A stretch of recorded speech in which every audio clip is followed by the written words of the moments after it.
All right, all right, all right, all right, all right. Starting the stream, starting it live.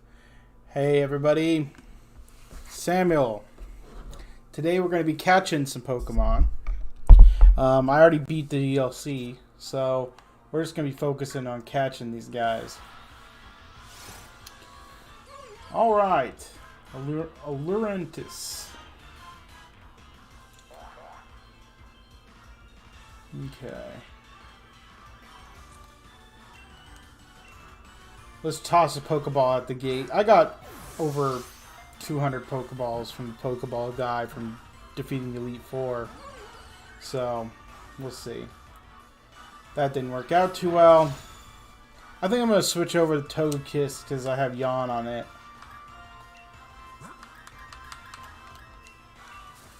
That should help out a bit.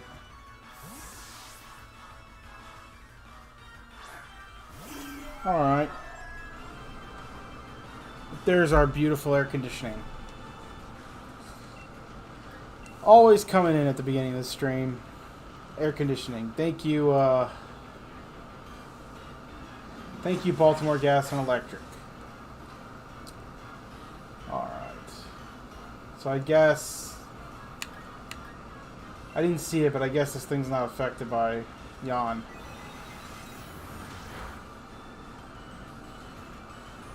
There we go. Got a good bit down.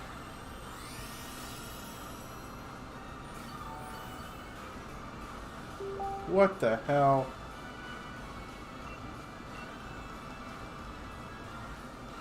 Alright, try one more time.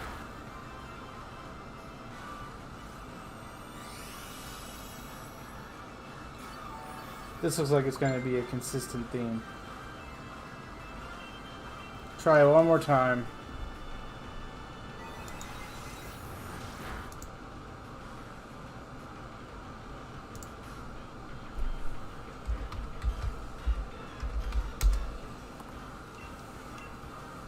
Alright, now I should be able to maybe catch it.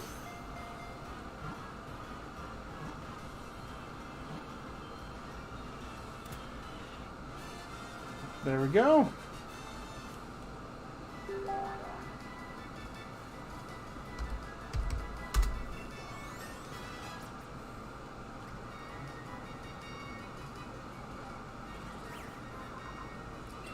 Alright, got the Lurantis. I don't want to give it a nickname.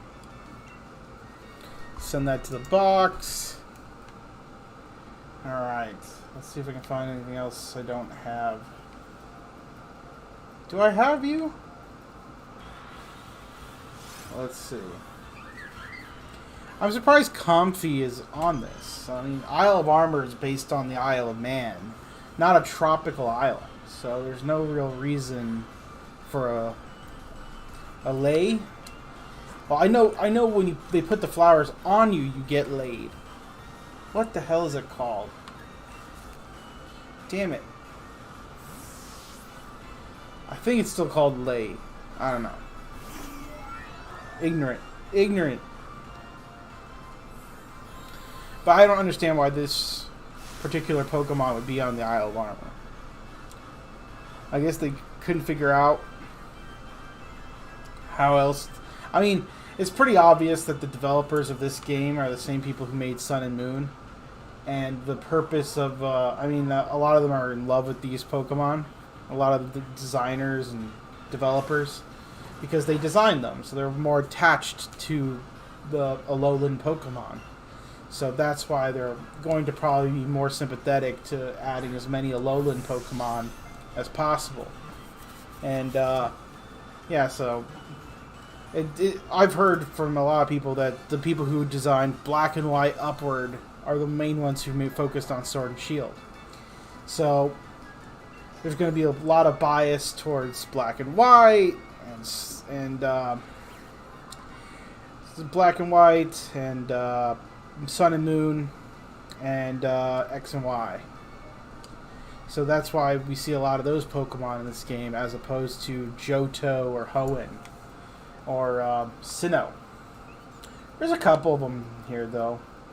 from those regions, but you could tell that a lot of the black and white and sun and moon stuff is favored. Yeah, come here. Come here, big boy. Fight me.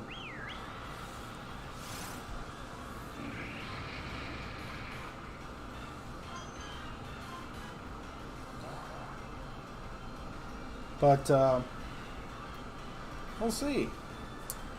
Maybe maybe we'll see a lot more Johto and Hoenn Pokemon in the Crown Tundra.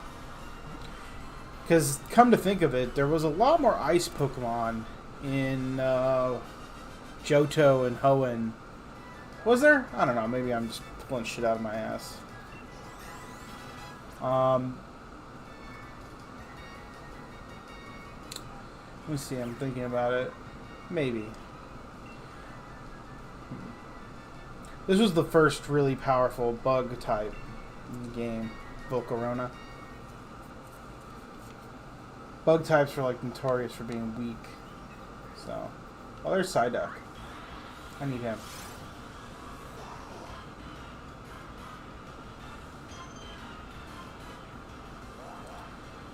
Let's see. Alright. Go Pokeball. Am I gonna catch it? Got it. But yeah, I think in the Crown Tundra, you're probably going to see, like, Jinx and a lot of the ice Pokemon they left out. Seal, Dugong. Maybe we'll see Dragonite and Dragonair and Dratini. There we go. Caught Psyduck. Dedenne. So we need to catch Dedenne. Apparently he's over by the the water tower. So we're not too far away.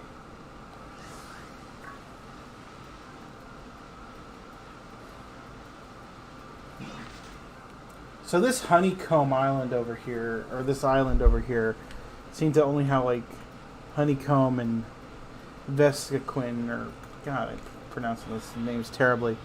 Here's a Tentacruel. Catch that little guy.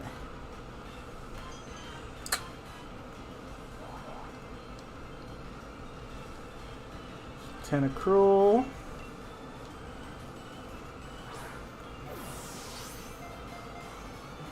It'd be funny if we caught him with a Pokeball out the gate. Never happens though. There's the Poison Jab. I'm probably just going to keep Clefable out here because she can just soak all those up. Whereas I don't know if Togekiss can. It's the lower level. Poison Jab, take that.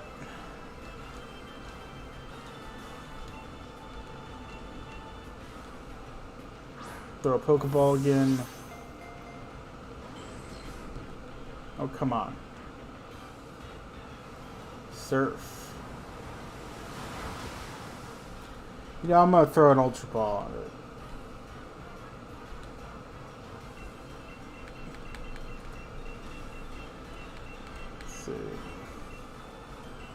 I have a Great Ball, so that.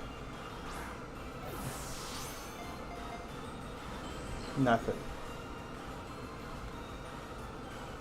Surf.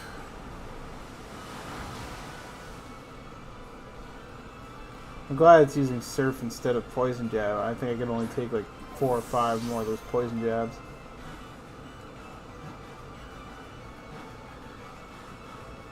There we go.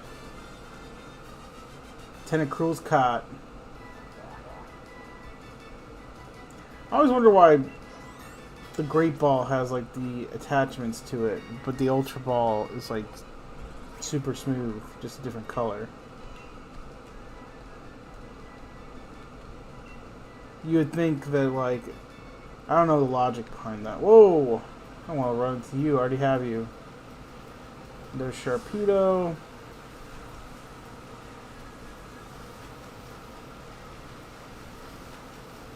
It's on my tail.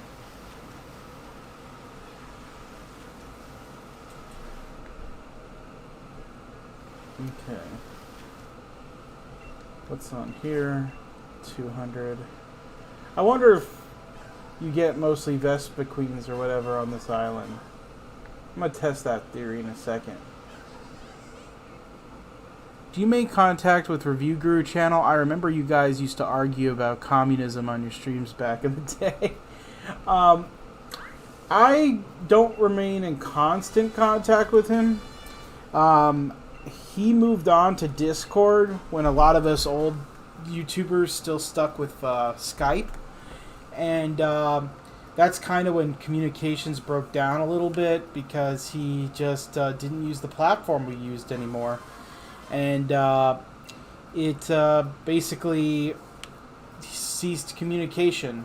He's still in our Facebook group chat, and he chimes in every now and then, but for the most part, we don't speak to him that much.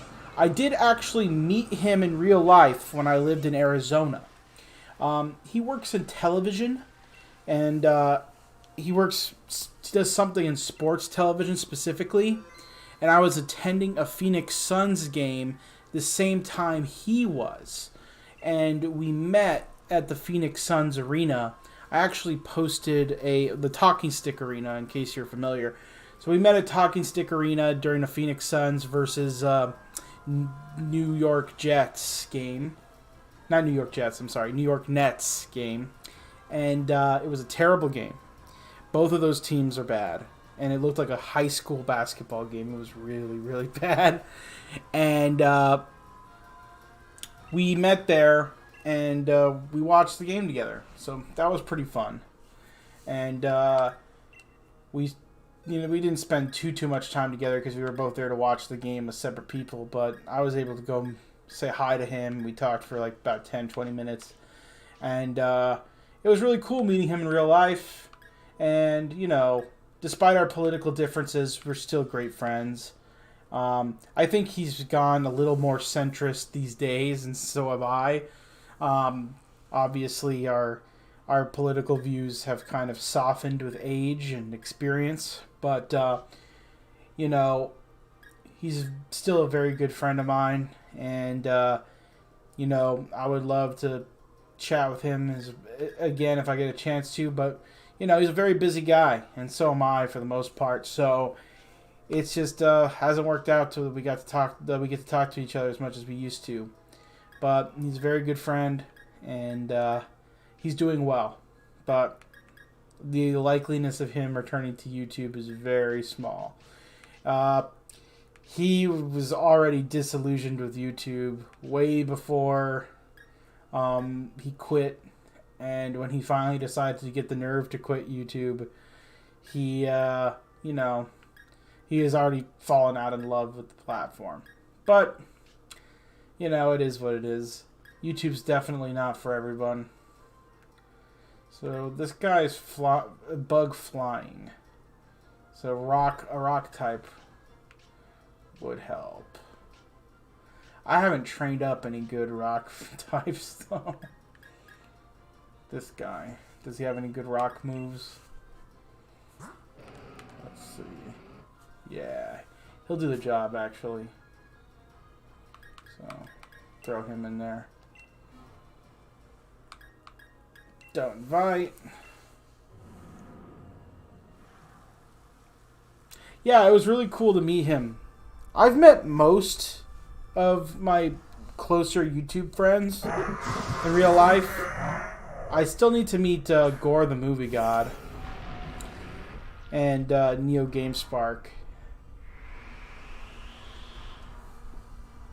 I'm not sure how accurate this is, but I heard from an economist or something. You're an economist? No, I'm not an economist. I'm a political hack, and now I'm a bureaucrat. So I'm not an economist. I looked into it. I've studied economics in college. But I am not an economist. I don't get paid for my economic opinion. I'm generally knowledgeable. Like, I have I have a business degree, and I basically have a college sophomore, college junior level understanding of economics because they weren't my major, but I had to take classes on it. So I'm fairly knowledgeable, much more than the average person, but it's not my center of study, and it's not something I would consider myself comfortable calling myself an expert in, and definitely not a professional in. But I understand what's going on, and I understand like the different schools of thought. I'm familiar with a lot of the main schools like Keynesianism and monetarism, I think it's called. Man, I'm jogging my memory right now just thinking about it. Monetarism's the more conservative one, and then of course there's the one the libertarians always tout, which I can't remember the name of right now. That basically the idea is that you just let the market control everything, and economics, I'm interested in a lot of it, but as you get more involved in politics, the more you understand that economics is not a driving factor of a lot of decisions being made. It's much more important to ideology than actual economics, than actual politics. So when you're looking at economics, understand that when you watch Fox News or MSNBC or any of that stuff, a lot of them feign importance of economics, but a lot of decisions in politics are not made with economics in mind, because a lot of people in politics, want to get reelected, and often the economically smart decision is not a popular one. For instance, it probably would have been economically smart in the long run to not give stimulus checks, but it would have been socially devastating. It would have been a nightmare. It would have been, it would have been a horrific hellscape for a lot of people to not give stimulus checks. But economically speaking, it probably would have been a better idea. And, politics is about using the information that you have and balancing it with decision making that benefits the most people possible and helps provide them a comfortable life. So, just as economically speaking, we do a lot of things economically speaking that aren't smart, but provide a comfortable life for people. And finding the balance is what most political arguments are about, especially on the economic end. So, is it a good idea, economically speaking, to let the market sort out a lot of these things? Yes, it is. Is it practical? Is it popular? And is it smart? Like a lot of things that we see, that we make decisions on, we have to think of long term. We have to think of how it'll affect society in the short term, because we don't live in the long term. You know what I mean? Humans have a very short lifespan. We have about 80-year lifespan. That's not very long in politics. That's not very long in long-term decision making. So, long-term decision-wise, is very difficult to argue in politics, because politics are usually about the next 2 to 4 years. And in politics, 2 to 4 years is like a lifetime. You should make Freeze Cracker Economics Incorporated. Well, I actually don't own any of the stuff in regards to Freeze Cracker. It's all Jeff. I know at a time I was called the co-owner, but in reality I was just like his friend and helping him out, and he gave me a lot of decisions on the more serious end. In case you don't know, Jeff was a lot more jokey and took it less seriously than I did, whereas I thought, I was much more serious about what Freeze Cracker could be.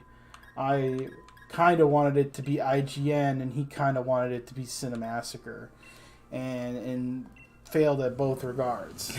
You know what I mean?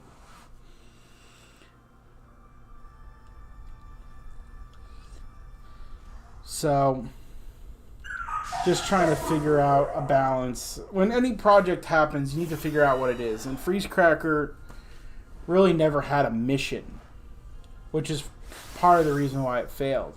You need to have everybody needs to be on board with where you want to take a website or a project, and all your editors. Because if not, it's going to lead to conflict, and it's going to lead to counterbalancing narratives. People like me and Adrian and a lot of the other people in Freezecracker who are trying to take it more seriously and use it to build a resume to possibly get a job in the gaming industry, we basically focused a lot of content on that. But it kind of distracted from our narrative when we had a lot of these jokester prank videos going on as well. So, it's just something to keep in mind. Y'all need to be on the same page if you're going to create a website together. It helps balance things out. And that was the number one issue with Freezecracker. It's just that we were all in different phrases. Ironically, Jeff is the one in the gaming industry. He works for the gaming industry now. He's like a PR guy. And he does streams and stuff for a living. He actually did what me and Adrian and a lot of these other people wanted to do. And now I'm a bureaucrat and Adrian's an English teacher. We took completely different career paths. And Jeff, who was trying to become like a criminal psychologist or whatever in college, studied criminology, he's the one doing game industry stuff. So, it just shows that time has a funny way of sorting things out. Hey, Stevie T, how you doing? I'm just trying to catch Pokemon. Right now, I just wanted to do this Max Arena because I got involved in it and I thought it would be easier. But the CPUs, as usual, are doing stupid things and not making it as easy as I wanted.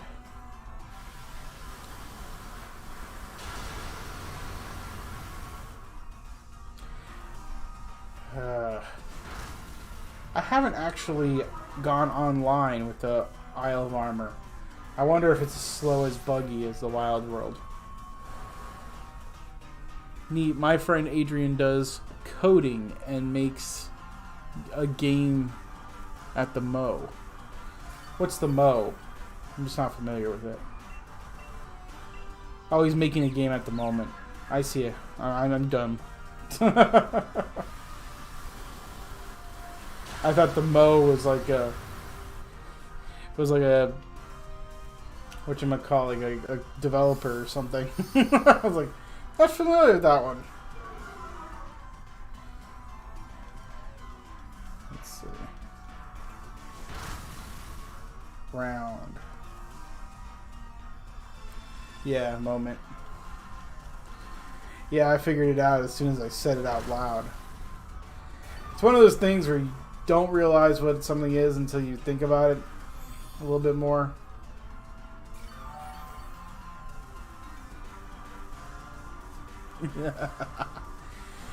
Sorry, my British is. I don't talk to Christian or much of the Crasscast people anymore, so my British slang is off. Ugh, that's no good. I waited out my Dynamax, which means it's going to be a lot harder to kill, and these CPUs are probably going to die faster. Here's my great air conditioning once again. Let's see if that helps do some extra damage. I'm still confused. How long does confusion last? This is ridiculous. I can't remember if it's sleep, confusion, or frozen that can last infinitely if the dice is rolled correctly. I think it's freeze. I think if you get frozen, in a Pokemon game, there's a potential to never get unfrozen, which is so broken.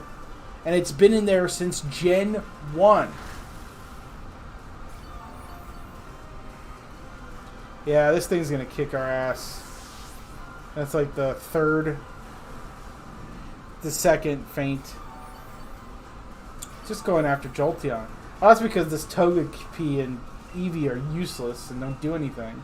Don't even attack it. Let's see if that helps. Finally snapped out of this damn confusion.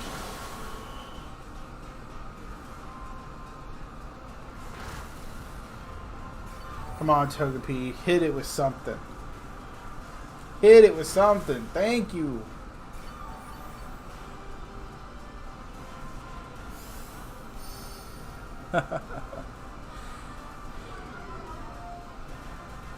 Yeah. I mean, I used to write for a British publication, though, so I should know a little bit of it. It's too much healing going on. It's ridiculous. Alright. That'll bring Jolteon back. Now, we should have a chance to knock it out.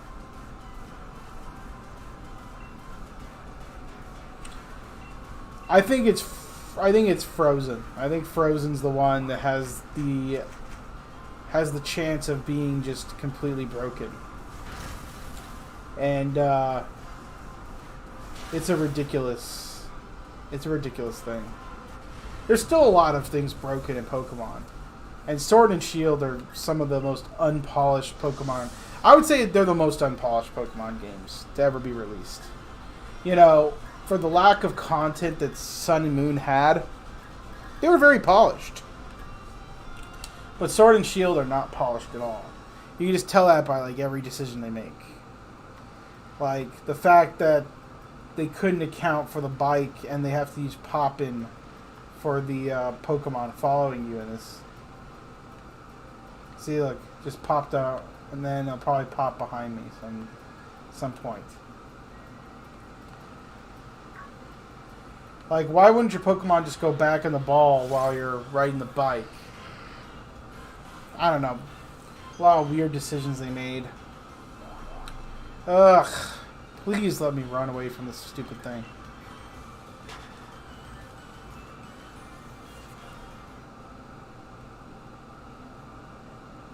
Your Google Home doesn't understand your accent? That's interesting. You would think that they would have tested for that in the UK edition.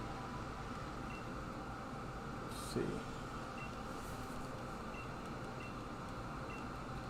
I'm going to try to get some watts so I can improve the dojo.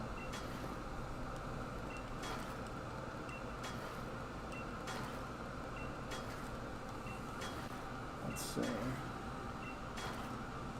Yep, keep digging.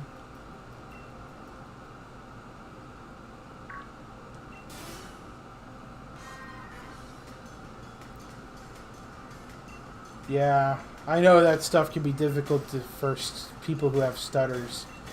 My ex-girlfriend had a stuttering problem, and her Google Home had a lot of difficulty understanding her too. And she was like a very devout Google user. You know, she had a Chromebook, Android, like a Google Pixel, and all this stuff. And she still had difficulty doing that. 145,000 yen.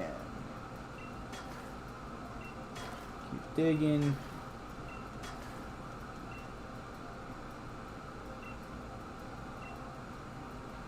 There we go. 196,000 watts. Let's see if I can really do anything to the dojo with that. Let's see.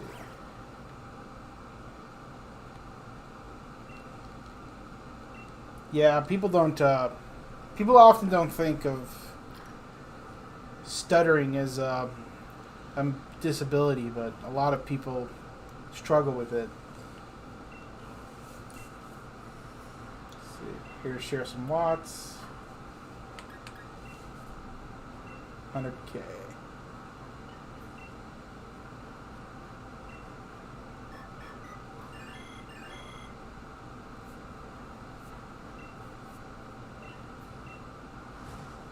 There we go. Supplement drinks.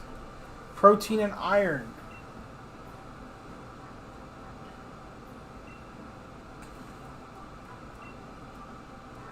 That's going to be good for me because I like to EV train Pokemon. So, spend some more. I'll throw him another 100K.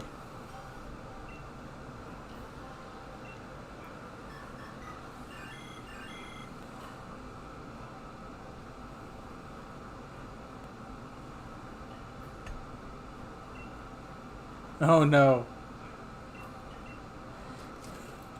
That's unfortunate, Stevie T.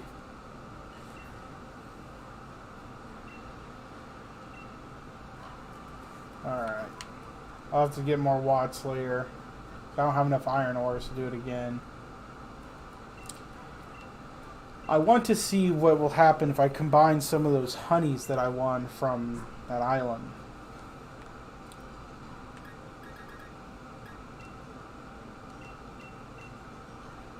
Will it combine to a jar of honey or something? Let's see.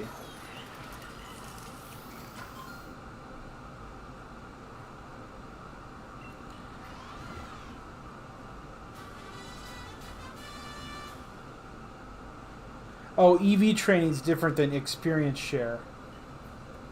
Oh, it gave me an X scissor out of that. It's not what I wanted. I can't sell X scissor. I know if you combine tiny mushrooms, you can get a big mushroom. I don't know if that's always the case, though. So, let's try that.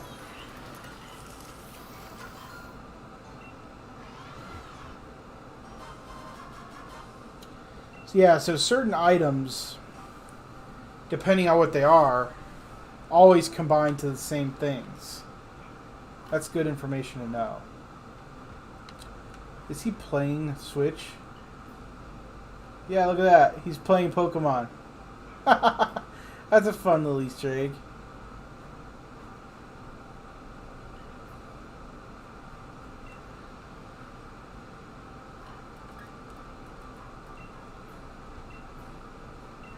Nice.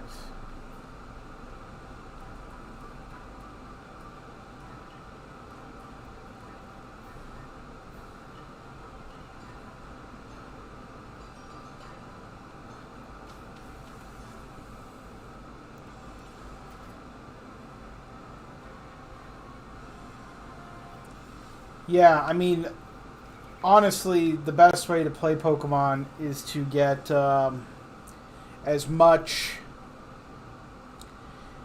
things as possible. Like, you just need to you need to focus on certain aspects of each Pokemon. Like, for instance, I have this Clefairy here, right? This Clefairy, he's focused on special defense, HP, and defense because it's a partner Pokemon. So when you get in a double battle, it's designed to help out. So the moves are Follow Me, After You, and Life Dew. Life Dew helps provide health to your partner. Follow Me allows it so that if Clefairy is faster, the slower Pokemon will attack directly after it. And then After You will actually make the other Pokemon attack first. So like here, see, After You, the user helps the target and makes it use its move right after the user. And then Follow Me, the user draws attention. I'm sorry, Follow Me directs all the opposing Pokemon to attack Clefairy. So, and since Clefairy has a lot of HP and a lot of defense, it can take a couple of hits. So if you don't want your other Pokemon to be knocked out right away, use Follow Me. And then After You, it's to boost the speed of the other Pokemon. And then Dazzling Gleam is just an attack, just in case I'm taunted. And then Life Dew is designed to heal both Pokemon. And then I have Eviolite on it, which when held by a Pokemon that can evolve but doesn't, it raises both defense and special defense. So this thing's a tank. It can take like a ton of hits. That's what I use this Clefairy for in double battles. And then, do I have any other special trained? This one's just a tank. It's just designed to take a ton of hits and then hit hard too. So this one has special attack all the way, defense and special defense, and HP are up. So this thing's just designed to take a ton of hits. And also to deliver hits if it needs to. And it's more for playthroughs and stuff. And the same with this Clefable. Like this Clefable is insanely strong, and it's designed to just take hits and deliver them as well.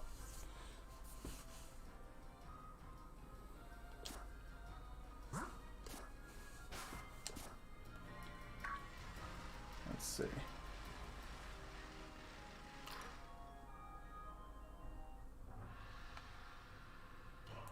I need to heal my Pokemon before I go back out catching.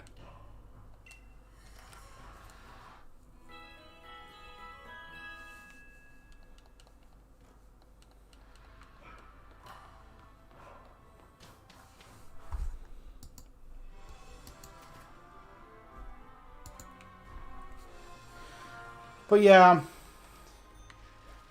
like I said, YouTube's a lot different nowadays. Like, it's insane what I hear from other people that basically... See, I want to customize my bike. So they only have 2 designs. So apparently if you have Sword, you are always going to have this bluish color on your bicycle in the new design. And if you have Shield, it's going to be red. So that answers that question for me. Yeah, doing stuff for free is always hard. But it's just something you just have to do half the time. If you really want to make it. So just focus on putting the best stuff out there that you can. And it'll be a lot easier to get paid one day. But I think a lot of people just think that you can get paid off the bat. And even when you could on YouTube, it wasn't that much money. I don't know about you, Steven, but I never made more than like $1,000. Or I think that's like the equivalent of 700 quid off of YouTube. That was like the most I ever made. Total. But, I mean, there's just not a lot of revenue in ads. And for a long time, when YouTube first started, it was only click ads. You couldn't even get the, oh, there's the Lickitung evolution. What the hell is it called? Licky Licky. Alright. Trying to catch this guy. Yeah, for a long time, YouTube just had like those ads that pop up from the bottom. And those were the only ads that they had. And people, you could only get money from them if people clicked them. And this led to a lot of YouTubers asking people to click the ads in order to get money. And YouTube would like ban you from the partner program if you told people to click the ads. Yeah, I saw the Easter egg of the switches. Yeah, I saw that. I forget which video. I think it was Tamaka Horishi or something. I can't remember how to pronounce her name, but she's a very popular Pokemon YouTuber. She did a big old thing on it, I think, and that's where I first saw it. Back when she used to make like videos once a week. I think a lot of people got mad at her because she showed herself to be like a left-winger, and a lot of her audience was not comfortable with her political views, and now she doesn't feel comfortable making YouTube videos as much anymore. I think she only makes like 1 or 2 a month, or like a couple a year. I feel bad for her. I mean, I think people think their political views are more popular than they actually are. And when you're a creator, you have the temptation of wanting to use your platform as a political platform on YouTube because you think your opinions are popular and that a lot of people share them. Us on the right, we know our opinions are not very popular. You know, it's not the purpose of being a right winger is not to be popular. Like it's we know that it's unpopular to tell people that they can't have things and that things don't make financial sense, and you know, there's not a lot of popularity in that. People want things. People want things for free or perceived to be free, and you know, it's not popular to tell people that you can't afford it and that it's not a good idea in the long run. So when YouTubers who don't ordinarily do political comment come out and say things on the right, they're a little bit more prepared for the backlash than I feel like those on the left are. Because you constantly see people like Quentin Reviews and like a lot of these gaming and television YouTubers and movie YouTubers who are on the left, when they come out as political, they get backlash, and people are surprised by it.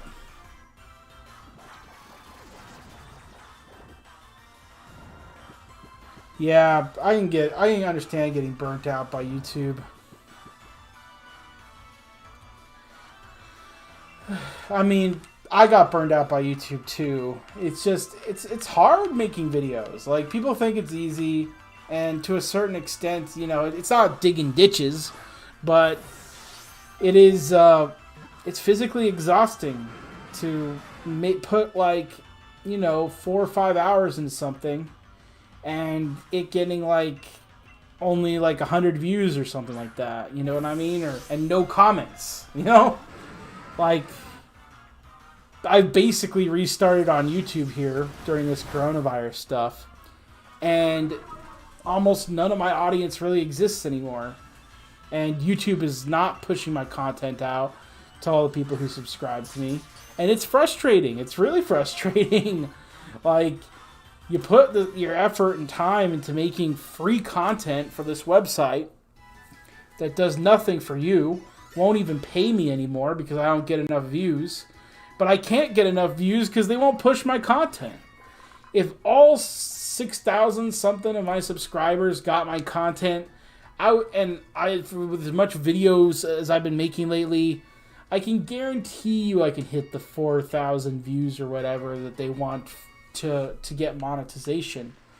But they have purposely, you know, made it difficult for smaller creators to rise up because they're afraid of smaller creators.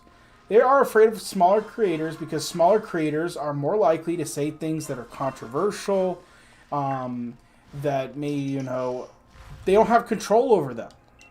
They don't invite me to VidCon, you know, they don't care if I would go, you know, they don't care about smaller creators. And if people think otherwise, you're crazy, man. They do not care about smaller creators. They never have, and they never will. If you can't make them a lot of money, they don't care. And they don't want smaller creators growing because they want to control the content that they see as popular to sell their popular subscriptions and to sell large ads. You know, Coca-Cola probably wouldn't want to put their ads on my older content. It just is what it is. I was a very controversial young man. I said a lot of things that a lot of people don't like. I made political videos, you know, and then those upset people. And the last thing Coca-Cola wants is to be around images that upset people. So smaller creators are willing to take more risks. And that's why YouTube doesn't trust them. And that's why YouTube is like trying to actively, you know, make it difficult for smaller creators to rise up. I mean, that's the reality of the situation. And if they do promote smaller creators, they usually promote really old YouTube videos or people who haven't been around in a while. And the algorithm, the AI pushes for YouTube videos of people who haven't been around. And they push that content out there instead of their newest content. And I know this because I've seen it in my own channel. Some of my older videos get randomly thrown in the suggested for you boxes, and they're like 10 years old, 11-year-old, 12-year-old videos. And some of those videos get more views than the ones I've just uploaded. And it's like, okay, what is going on here? And it has everything to do with the fact that the AI does not want to promote newer videos from smaller creators because they haven't been, vetted. And the last thing they want is another scandal where a Wall Street, journal journalist finds an ad next to a YouTube video that's controversial. They also promote some of my content that has copyrighted content that's been claimed by the original creator because they make ads on it. I mean, they make ad revenue off of it. And that's the truth. Hey RDK, thanks so much for the compliment on graduating. On me graduating grad school. Yeah, it was a tough grind. I spent a lot of nights in Washington D.C. riding the metro at 10 o'clock at night, but it was worth it, man. Like, grad school was an interesting experience. I'm glad I did it. And I learned quite a lot about the profession of politics that I didn't know from just doing it. And I also could help contribute to a lot to the classes because a lot of people in the classes have never worked on a campaign before. And so it was a really interesting, dynamic experience, and I thoroughly enjoyed it. I think that's the last Diglett. How do I get up there? Oh, I guess I don't have to. One more Diglett. I'm looking for Pokemon that I haven't caught. Yeah, I mean, it's fairly obvious what's going on, Stevie. Like I made a lot of Fallout videos that Bethesda put ads on and that the music owners put ads on, and those videos still get views. And, I mean, old videos with Beatles music on them, and those videos get views. But my new videos where I've carefully worked so that there's no copyrighted material in them, and there's no way that a third-party company can claim ad revenue, lo and behold, those videos don't get YouTube views.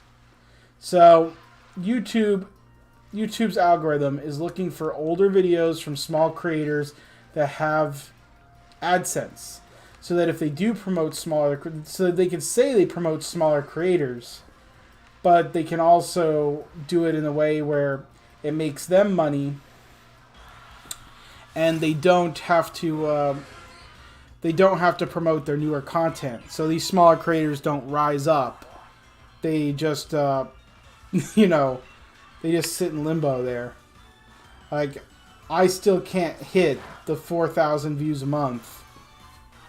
I get close. I can't hit the 4,000 views a month for monetization, remonetization.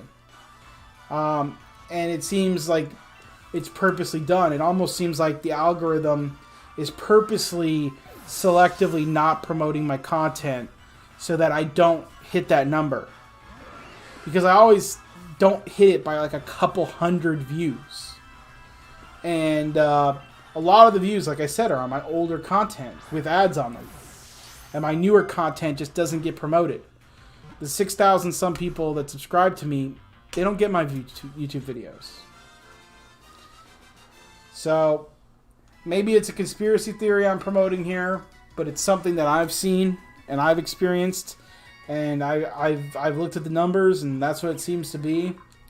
And I'm sure that if you find a lot of older channels like mine that have suddenly decided to make content again, that the ones that got demonetized from the monetization rule changes after they decided that not everybody could have monetization again, if you look at those people, the older content creators, I can guarantee you that their newer stuff is just missing the mark. Because YouTube knows that it has to moderate everybody who gets AdSense. And, you know, a lot of it is big YouTubers like H3H3 and Keemstar's fault. You know, these are grown men making response videos and stuff, and like they did, you know, back in the day, like in the early 2000s. And because of that, those are very controversial videos, and those videos scare off advertisers. And YouTube does not want channels like that getting money. They don't want newer channels like that getting money. It's not good for business. You know, H3H3's drama videos are not good for business. My old drama videos would also not be good for business. So, you know, that's something to think about. YouTube has purposely tried to crack down on content that may be controversial one day.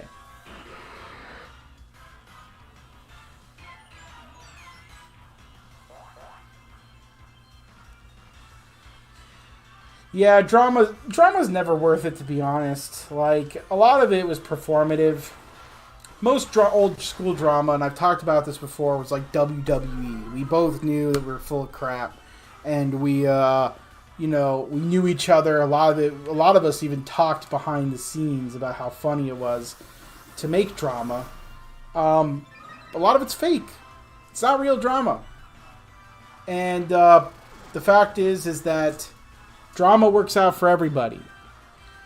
It is a way to get views quickly. It is a way to amass an audience faster than before. And the way YouTube set up, especially back in the day with video responses, it was basically a way to just get a ton of money, a ton of clicks, a ton of views. And people got into drama on purpose because of it. People sought out drama to gain popularity for their channel. And if you don't believe me, I mean, go look at the numbers. You know? Look at people like Black Bond, alright? It's not his PC streams that are getting the money. They're not. Those aren't the things getting the views. It's his drama videos. It's him talking about how some idiot wanted to just claim that he made a PC for $26,000, and him just showing it over and over again how stupid that is. Those are the videos that make Black Bond money. They're the ones who bring views to his channel. His stream of Halo Reach in the middle of the night that only me and a couple other people watched, that didn't bring anybody. That's not what incentivizes him to do his channel. And, you know, to me, I've taken the opposite approach. I no longer want to do drama and stuff just because it's exhausting. It's not worth it. Like, people get hurt. Not only feelings, but like, you know, it's like if you watch my old video with El Presidor when we finally decided to stop. The video was called "Let's End This, Bro." You can find it. And my whole argument is that people were getting hurt. Accounts were getting hacked. People were getting doxxed over a fake drama, you know? Like, I never had any real beef with El Presidor. I was a 16-year-old kid on the internet who thought it was funny that a 40-year-old man was making fun of him. And so I would taunt him and make a video, and he would taunt me and make a video. I didn't know you could get Rotoms here. Interesting. Yeah, it's time to stop. Yeah. In the words of Filthy Frank, it's time to stop. Oh, man. That's going to hurt.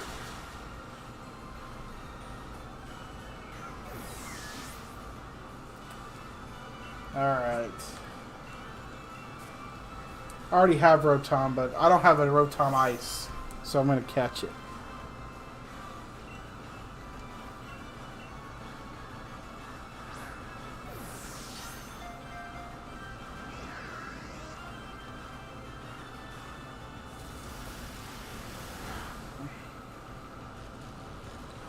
Ugh.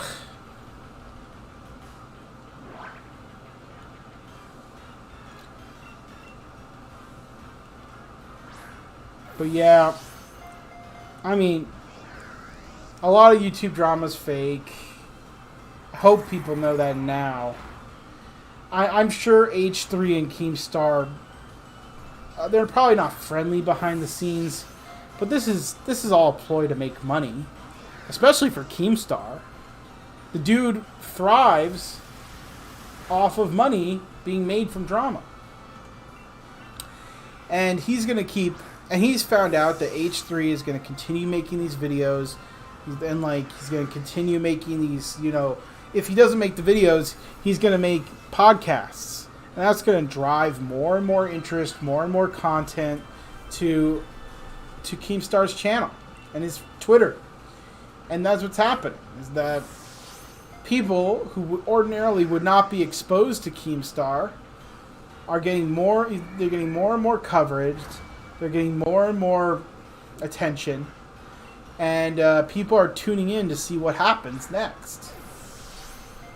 And that's the only reason people watch Keemstar.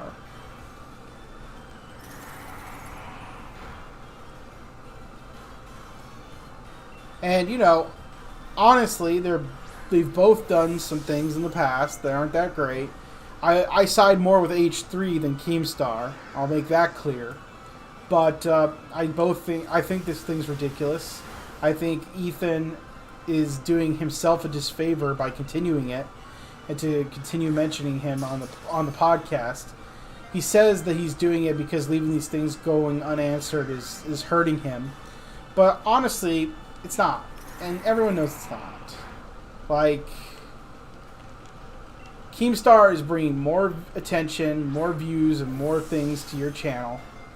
And people lying about you is just a fact of life. You know what I mean? Like, when you get that big, you know...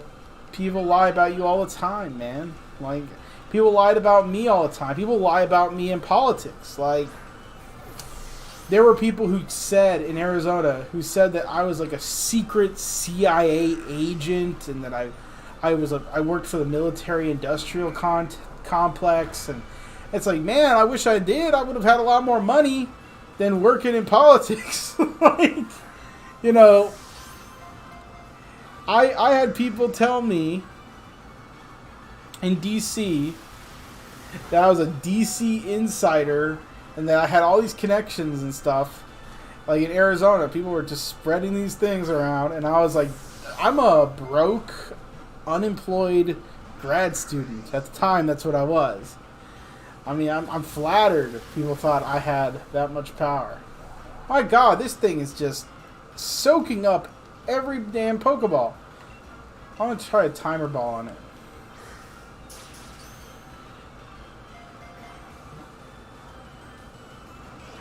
Oh my goodness.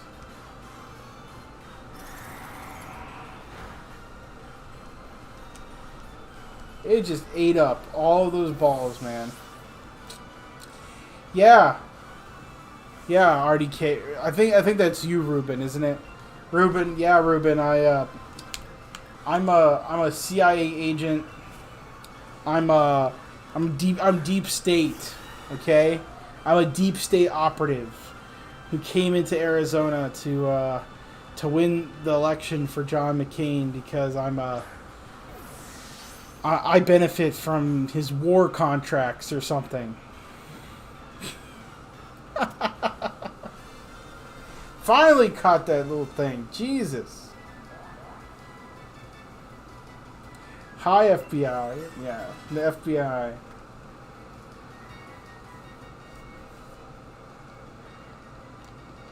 Send it to the box. Okay, what does this have? I don't want a Starmie. I already have one. Doesn't even get a Gigantic Max. I definitely don't want to battle a Dynamax one right now. I'm going to have to start doing those Dynamax raids, though, because that's the only way to get those iron ores or whatever.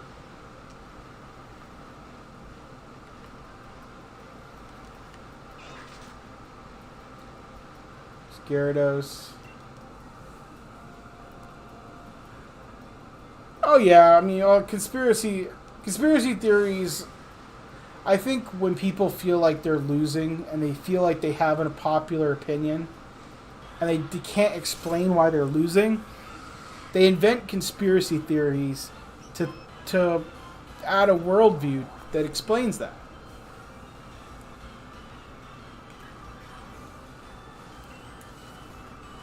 Yeah, the raids. I hope the raids go well too, but people are not good at them. I mean, the CPUs that they give you are just terrible. Alright, I have all these guys. Give me something I don't have.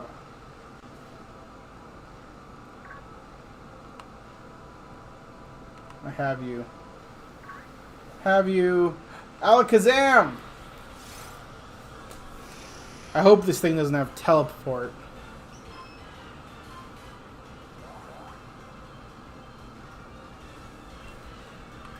Okay.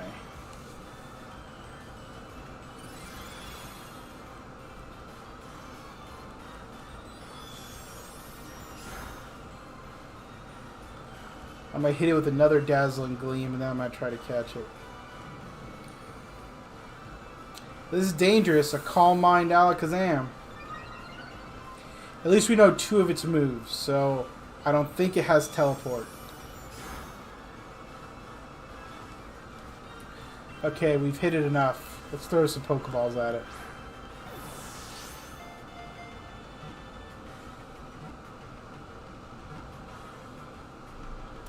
There we go! Alakazam is caught!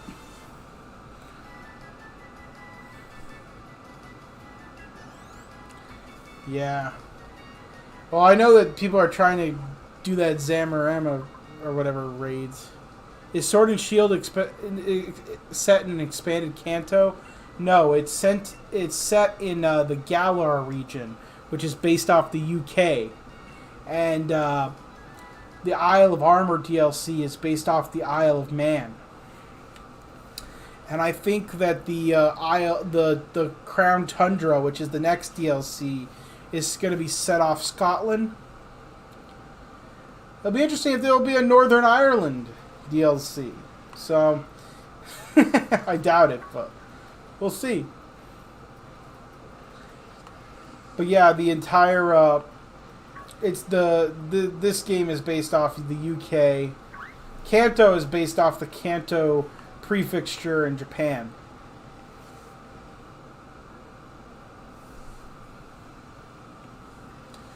So, we'll see. And Johto is based off the Johto prefecture in Japan. I don't know where Hoenn is based off of. Sinnoh, I don't know where it's based off of. The Unova, I think, is the one that's called in black and white, is based off the United States. And then the one, Kalos, which is X and Y, if I remember, is based off of France.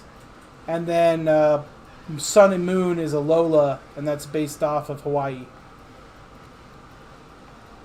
And I don't know where Hoenn's based off of. Or Sinnoh.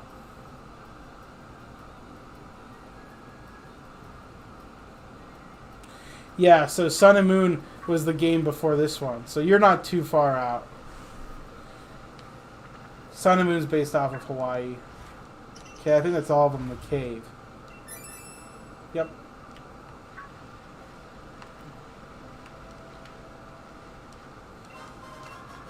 Got the quick ball.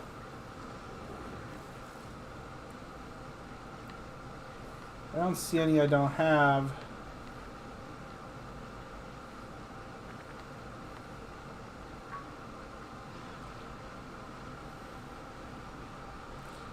Well, actually, there was the Let's Go games. Now that I think about it, those were Kanto remakes.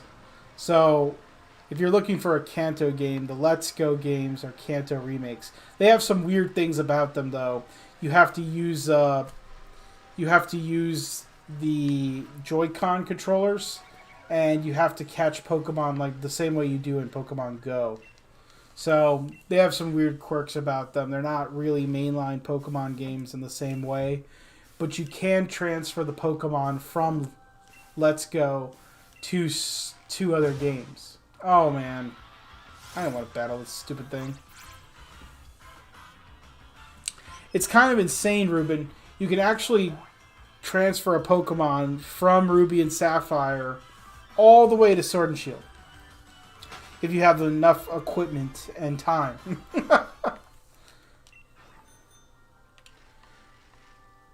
It's crazy that they kept that intact. I'm trying to catch all the Pokemon, so I'm trying to get these, even though I'm spending watts. I shouldn't. Ay, ay, ay.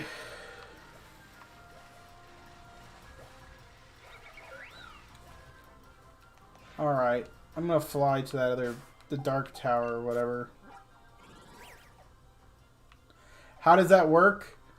Well, it works by you transfer a Pokemon from Ruby and Sapphire to Diamond and Pearl or Platinum. Then you, on your DS. Then you transfer Diamond and Pearl and Platinum Pokemon to Sun and Moon, or X and Y. I forget how to do it, but you can do it.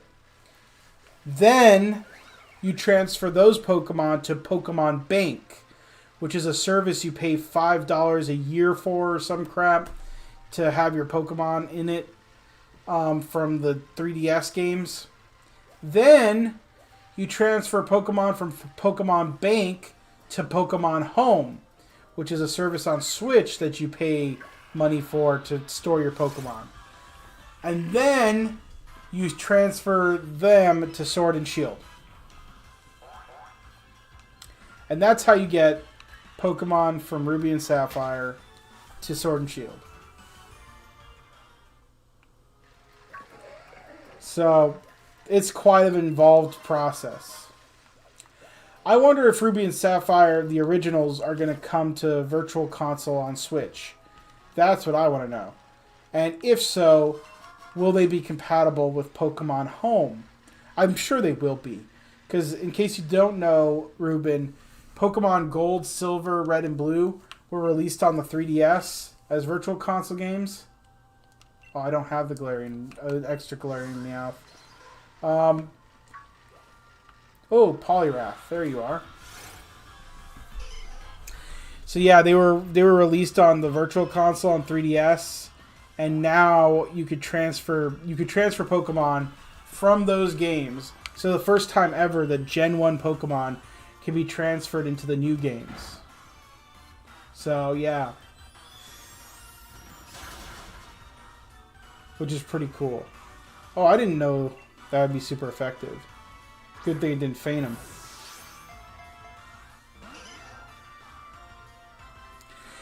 Yeah, I mean, they built the Ruby and Sapphire engine, I think, so that it would have long-term capability. Because after because Pokemon, I don't know why, but Pokemon on the original Pokemon games could not be transferred. And they were very upset about that, so they built a long-term infrastructure to make it so that they can do that.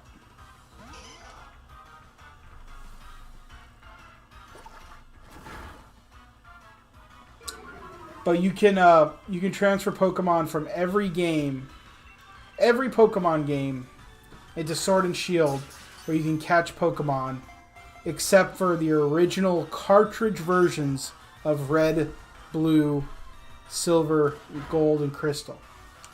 So, any other Pokemon game, including Pokemon Go.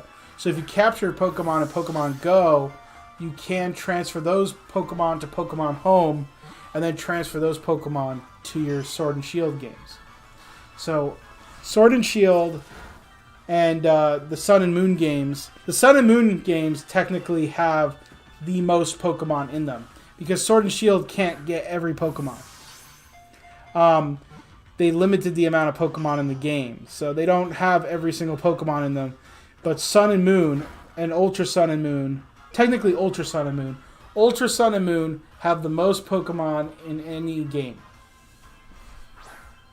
So you could technically transfer almost every Pokemon ever made into Ultra Sun and Moon before Sword and Shield. And Sword and Shield can accept any Pokemon that's in its Pokedex from any other Pokemon game except for Red, Blue, Silver, and Crystal, and Gold. Come on!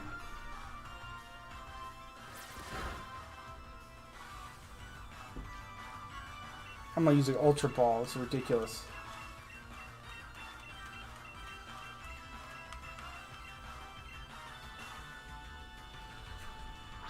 Alright. Let's see if this catches it. Nope.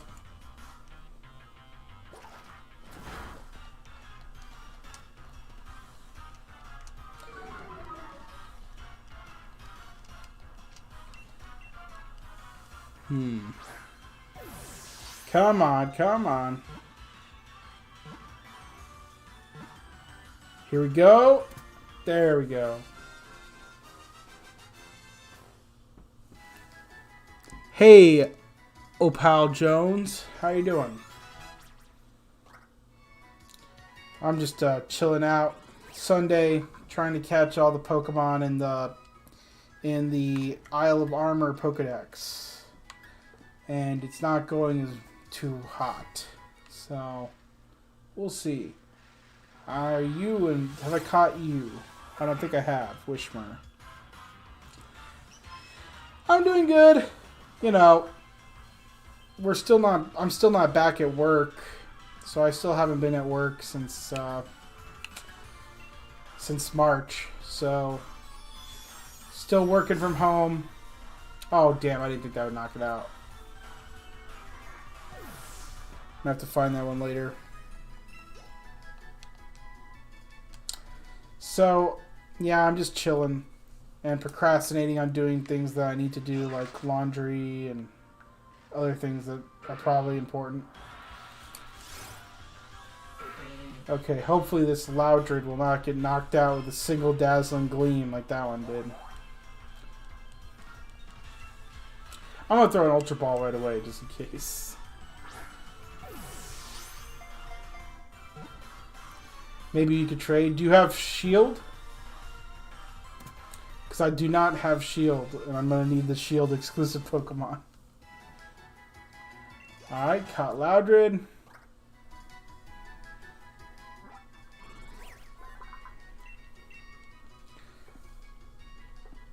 Send to the box. As you can see on here, I have all the Pokemon in the regular Pokedex. I'm just working on Isle of Armor. And there's 207 Pokemon in Isle of Armor. And I caught 155 so far. Yeah, everybody has Sword. I should have bought Shield. I probably would have had a lot better time finding people to trade with.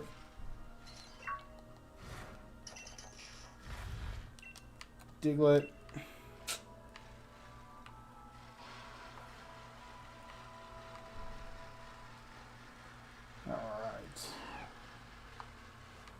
They didn't add a lot of water Pokemon, surprisingly. For an island, you would have figured they'd add more water Pokemon that they haven't released. Exclusive world premiere. Yeah, my brother bought both of them. And he helped me with the Shield exclusive Pokemon. But I think he's going to buy the expansion for his Sword game. And not his Shield game. So I'm like, ugh, that stinks. I got Sword because I like the blue and the sword on the box. It looks like from Dark Souls. I like the legend. I thought the legendary for Sword was more appealing, so I picked the Sword based off that. But I should have picked. I usually try to pick the less popular one because it's harder to find people to trade with when you have the popular one. And I did not succeed this time. But like I got Pearl when Diamond and Pearl came out. And I got Leaf Green when Fire Red and Leaf Green came out. And etc. etc. I usually try to pick the less popular one. I got Sapphire when Ruby and Sapphire came out.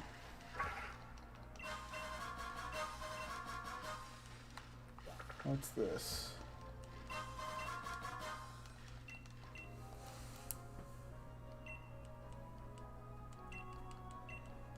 So he's going to give me an Armorite ore.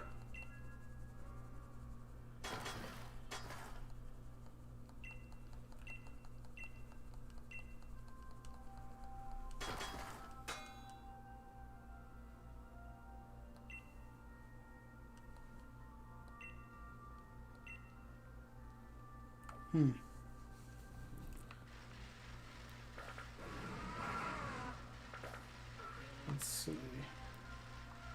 If I go up here, it should leave me outside.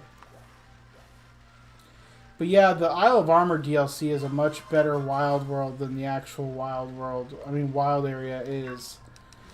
I do like the fact there are different biodomes and it's not just the same kind of area affected by weather differently. There's a desert, there's a cave, you know. This could actually replace like the regular area of the world. Whereas the original one I didn't think could.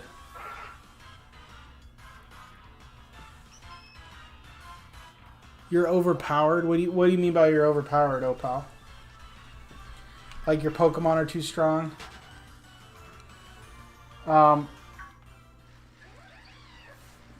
Unfortunately, if you have anything stronger than level 60, you're overpowered than every Pokemon in the game.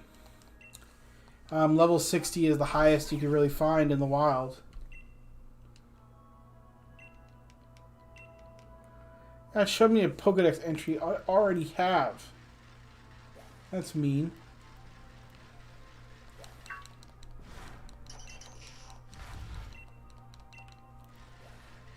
Okay. Rockruff. I already have Skarmory. Maybe I won't have what's in here. I can't even tell what that is.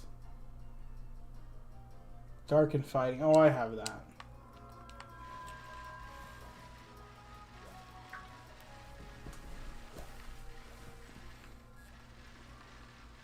I already have you. Have you.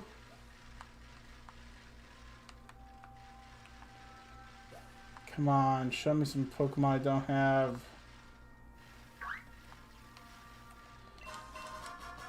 Muscle Band. Or any Pokemon in this grass? Come on.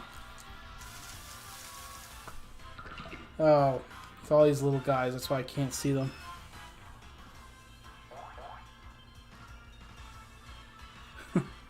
Last of Us 2. Is it any good? I've heard mixed things. I've heard people say that it's absolutely terrible. That it's so political that it hurts the story. Everything's disjointed. And then I've heard people say that it's like the best game of all time. So I don't know who to believe.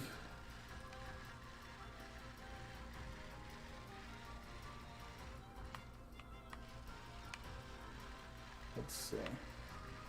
What's behind here? Pair of black glasses. Dark type moves. Power up dark type moves there.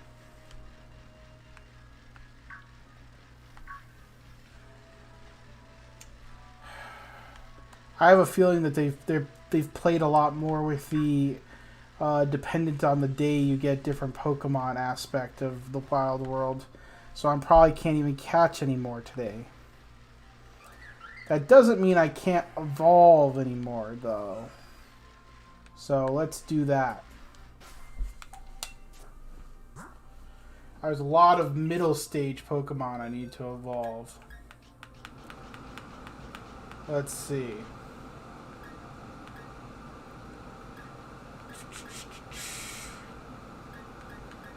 I need to evolve this guy. So we'll move him in here. I need to evolve this guy. Move him in there. Need to evolve this guy. Move him in there. And then I'll go back to the beginning and see what I can do.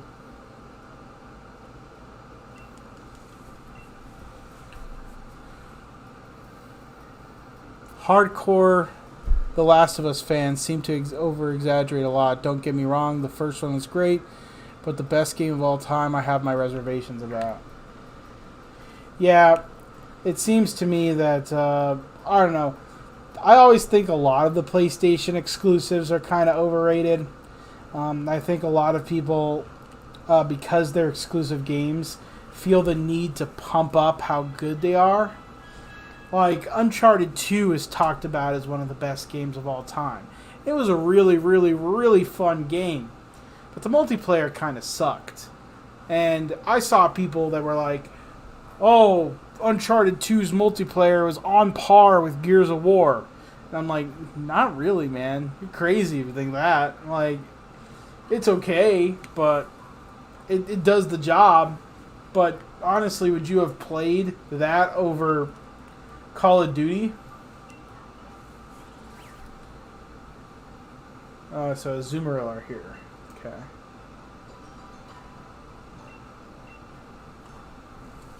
I'll have to go look for that one. I don't know. So I think a lot of people hype up exclusives because it's just part of fanboyism. You know what I mean? And I've discovered that, you know, like right now, a lot of those PlayStation exclusives that people salivated over for years, Heavy Rain, Journey, all this crap, it's on PC now, and nobody cares. And the PC community hasn't, like, started salivating over them or call them, like, these amazing games and stuff. And all the reviews were a lot lower than they were when they came out on PS3. Because I think people got excited about exclusives. And I think its exclusivity made it more attractive. If Heavy Rain came out on the Xbox and the PC at the same time as it did on PlayStation 3, I just don't think people would have thought of it as that great of a game. It's because it was a PlayStation exclusive.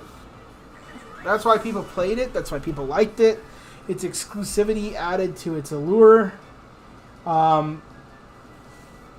And a lot of people will hate me for saying that, but I just don't see how that's not true.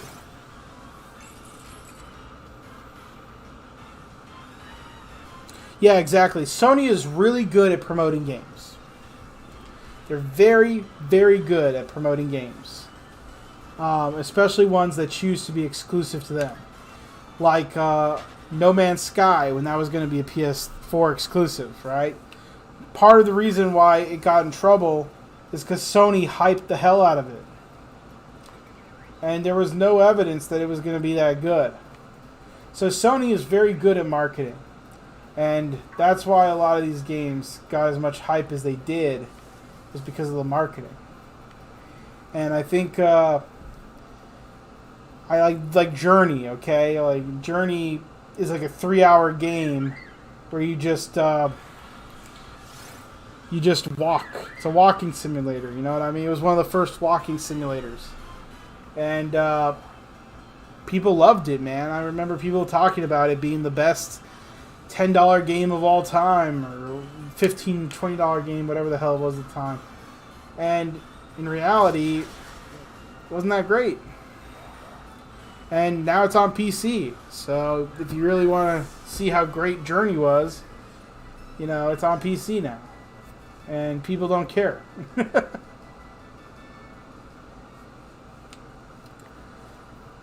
So whenever I see an exclusive game getting all these praises, I always mark it 2 points lower on the review scale than what people actually review it as.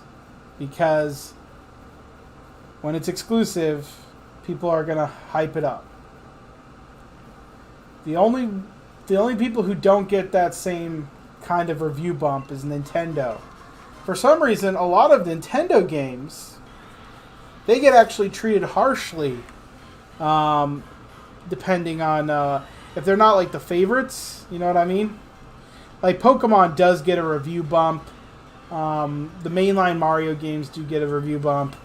But like if something is unexpected from Nintendo, if they actually try and do something innovative or weird, they get punished for it in the reviews. Something like Hey Pikmin, you know? It was a Pikmin game, but it was like a platformer. It was like a puzzle platformer. And like every review is like, this is not really a Pikmin game. And it's like, well, it was never meant to be. It's just a license. It's just an IP. They tried something different. And it was pretty good. It was like a fairly long and complicated, beautiful looking, 3DS game that utilized a lot of the elements of Pikmin that they could incorporate into puzzle platforming. And people just hated it. They just punished Nintendo for it. Another example of, people punishing Nintendo for trying different or new things would be any Paper Mario game that isn't the first two. Like the thing is that Nintendo, if Nintendo plays it safe, reviewers will love it. That's the reality of the situation. The more Nintendo makes games that are similar to the games that they played in their childhood, the higher the score will be. But if they try anything different, if they try anything out of the ordinary, then Nintendo will get slammed for it. They will get absolutely killed for it. Doesn't matter how good the game is. They will lose at least 2 or 3 review points because it wasn't what people expected. For Nintendo to get good review scores, they have to hit expectations. And that's the reality. Yeah, I mean, in some ways they are, Ruben. In some ways they aren't. Like I said, it all depends. If they meet expectations, they will be rewarded generously. You know what I mean? If they don't meet expectations of how people think the game should be played, then they'll be punished. And, there is exceptions, Breath of the Wild was very new and very, it was very risky. It was a very risky Zelda game. And it was so good, though. The goodness outweighed the expectations that people had. It was a different enough game that the expectations were met. The quality expectations. So Breath of the Wild is a good example of an exception. But other than that, other than few exceptions like Breath of the Wild, if you dare mess with the formula that people expect out of a certain Nintendo game, they will crap all over it. The Pokemon spin-off games, for instance, always get crapped on by reviewers. The Battle Dungeon games, they always get crapped on by reviewers, but it's this is a Battle Dungeon game, and it's actually pretty well made. It just has Pokemon in it, and you expected something different out of Pokemon. And they found a way to incorporate Pokemon mechanics into it, but because it's not what you expected out of Pokemon, you're going to grade it harshly. So, I wish reviewers would try to take the IP out of it and try to focus, because they don't do that for other companies. You know what I mean? Halo Wars was very generously praised for being, for Microsoft taking a step outside the comfort zone in a way that Hey Pikmin never would have been praised. You know what I mean? But it is what it is. Or remember when they did the Metroid Space Force or whatever? Holy crap. You would have thought Nintendo just, said that they were never making Metroid again. Based off the reaction to that. But the fact is that they're trying to find ways to refresh the series for new audiences. They're trying to, build the IPs across different... I mean, they're trying to experiment with their hardware and experiment with ideas. But they're never rewarded for it. And then people talk about, oh, all Nintendo games are the same. Well, the reason why all Nintendo games that we like are the same is because we reward them for being the same. We tell them that these games are the best games. We play them the most because we're used to them. But, when something different comes out, very few people try it, very few people like it, and they get attacked for it, actually. Like Pokken Tournament is another example I could think of where, Nintendo was just brutally attacked for even making the game. I think I saw a Diglett. There we go.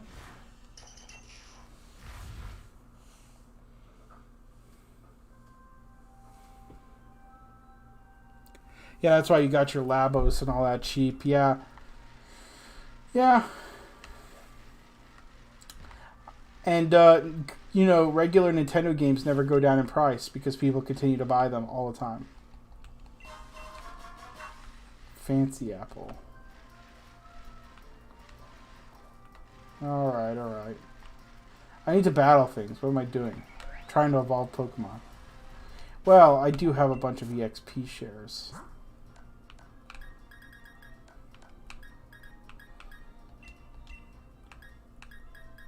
So let's give some to this guy. There we go. You should evolve now.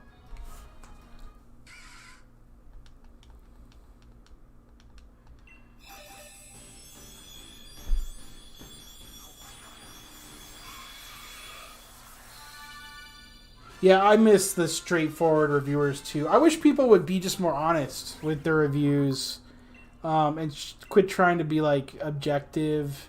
I think I did that too, and I feel guilty for trying to be this ultra objective reviewer who didn't see things biasly and stuff. And it's like that's not why people watch your videos. You are not like a game scientist or something. You know what I mean?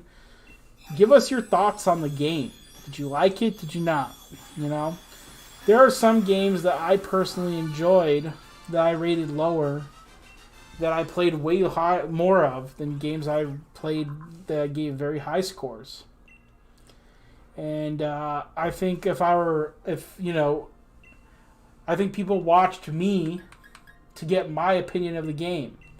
And I was so focused on trying to be like this objective person because I was trying to get more games and stuff, that I think it took away from the quality of my work. So, I mean, and then, you could also just be honest about the game. I think review scores are part of the biggest problem when it comes to game reviews. Because, like, for instance, Pokemon Sword and Shield here. This is a very unpolished game that needs a lot of work. But I've played the hell out of it. It has provided me with more entertainment than any other video game has in a long time. But it's unpolished. There's lots of things broken about it. It needs work. Oh, I used XL, didn't I? That sucks. Oh well.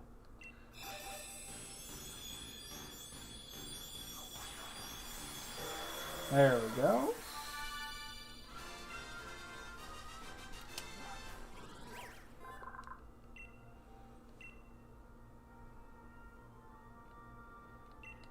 Crunch. Keep old moves.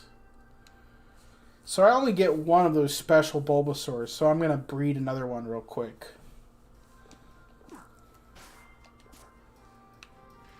Because I don't want to waste evolve it without getting the proper IVs and all that.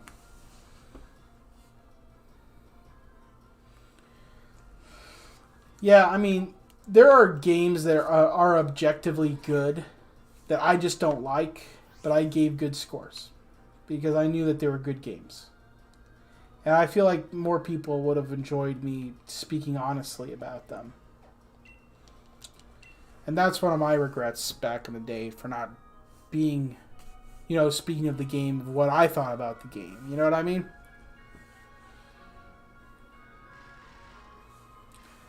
And a lot of it is that a lot of reviewers fear the backlash from the fans of the game. But as I've gotten older, and since I only do it for fun, I just talk about games that I like now and do stuff with, I think it's a lot easier to just, chillax. And I wish there were more game reviewers that were just honest about their preferences and they weren't trying to get review copies and all that. Because I think that's what ruins it for a lot of people.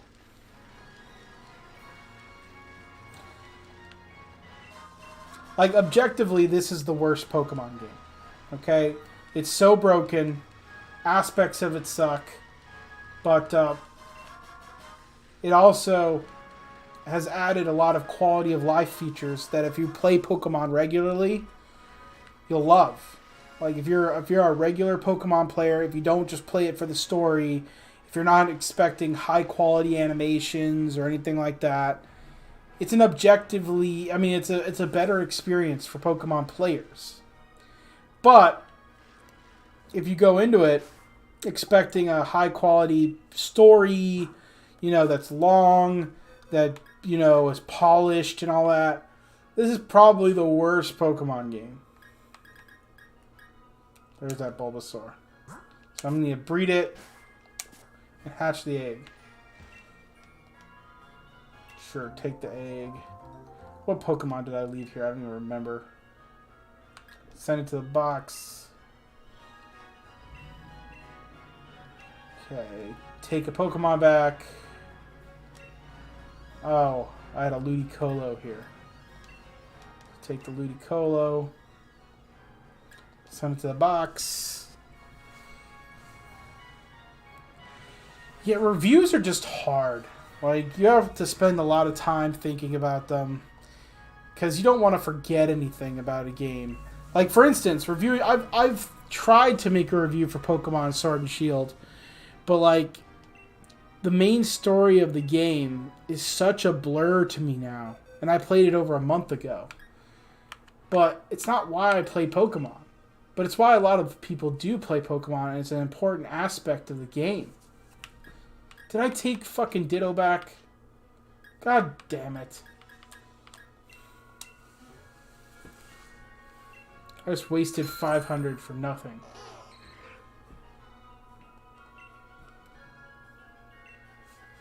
Alright. So I'm going to leave this area and come back for the egg.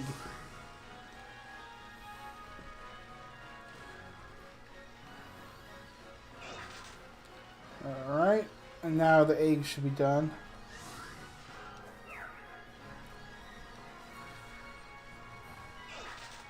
Yeah, because, like, a lot of what people play Pokemon for is not what I play Pokemon for. I like playing competitive. I like catching Pokemon. I like doing a lot of the stuff outside of the main story. The story is not important to me. Hasn't been important to me for a long time. And for some people, that's the only reason they play Pokemon. They play through the main story, beat the Elite Four with their team, and that's it. And they don't really do much after the post game. But that's not why I play Pokemon, so I don't know what to say.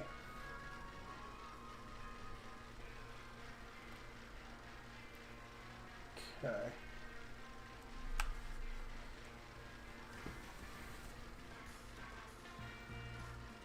I got mine because I like Pokemon. Even I know people like you doing EV training and blah, blah, blah. Yeah.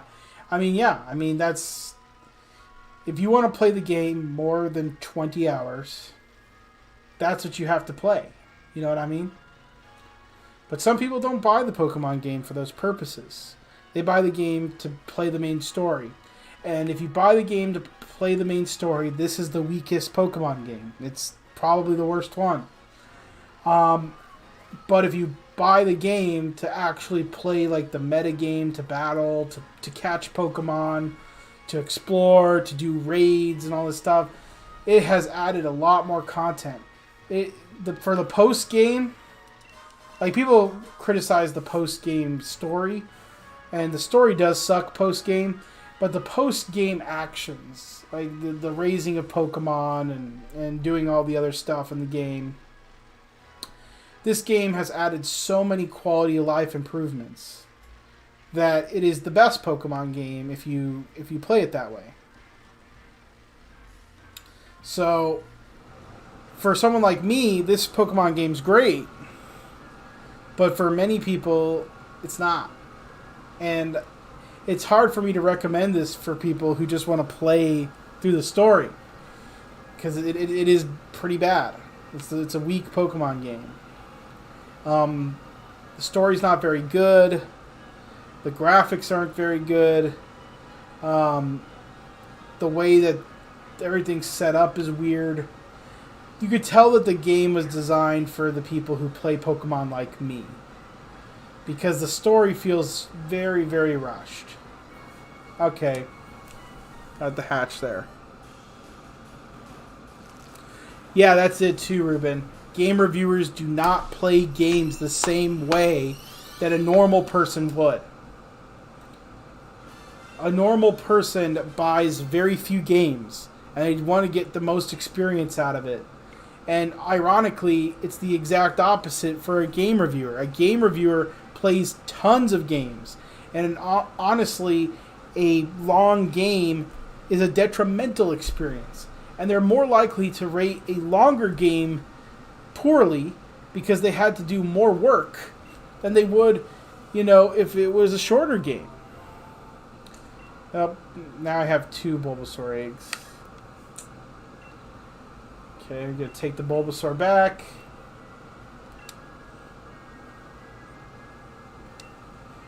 Yeah, they're using the same 3D models from X and Y.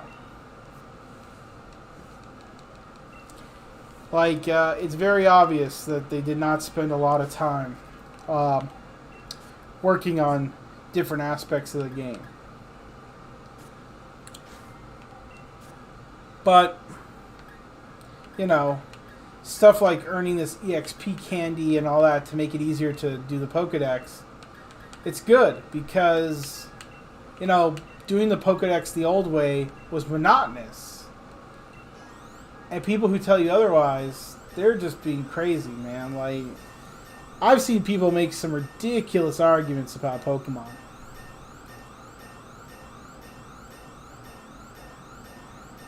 Let's see. Hope I used too many.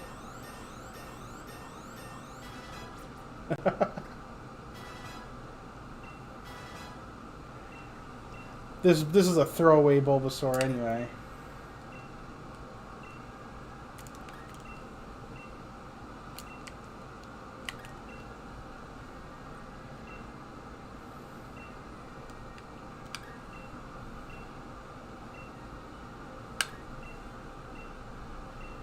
This is just to get the Pokedex entry. Keep old moves. Keep old moves. Keep old moves. Keep old moves.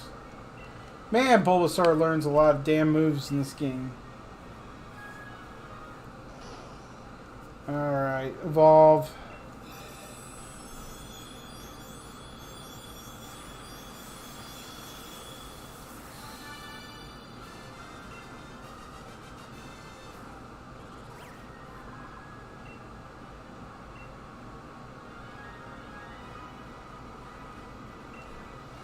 I don't want to learn moves. Thank you. Okay. There we go. Venusaur.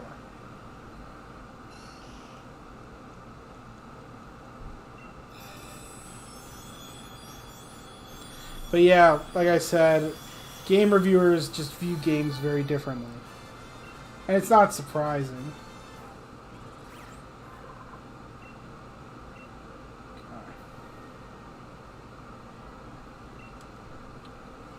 Keep old moves. There's my throwaway Venusaur. Alright, good seeing you, Ruben. Thanks for dropping by. So I need a War Turtle. For some reason, I did not get one. I must have gotten a Blastoise traded to me.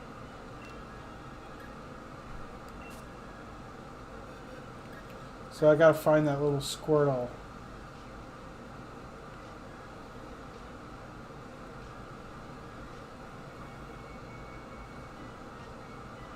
There it is.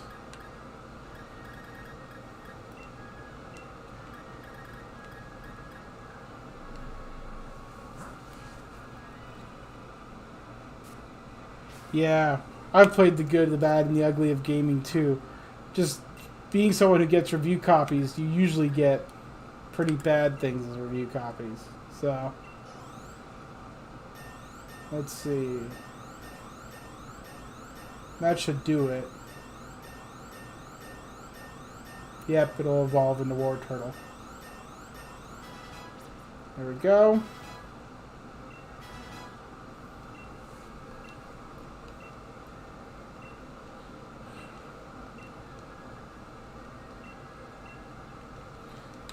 Keep all moves.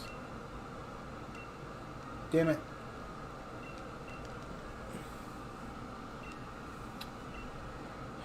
Keep old moves. Keep old moves. Thank you. Now I get the War Turtle.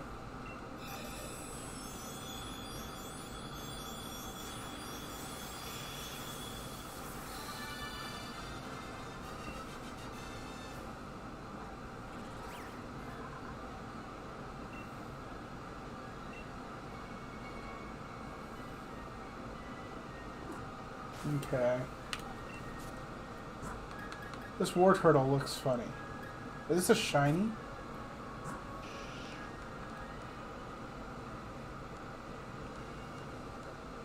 No, it's not.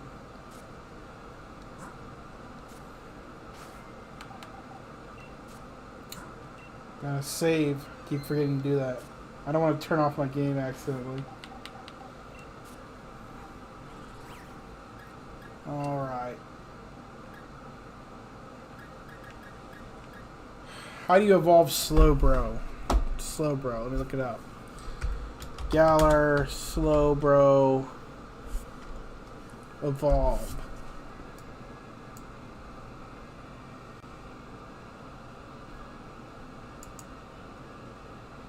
Let's see.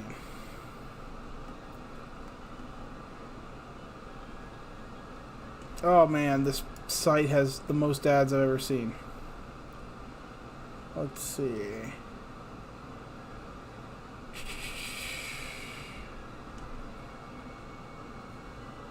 Galarica Cuff. What the hell is the Galarica Cuff, and do I have one?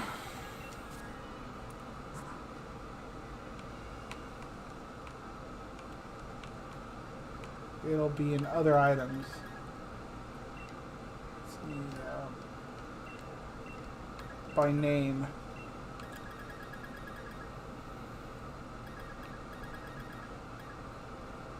I have a Galarica Twig, but not a Cuff. Huh.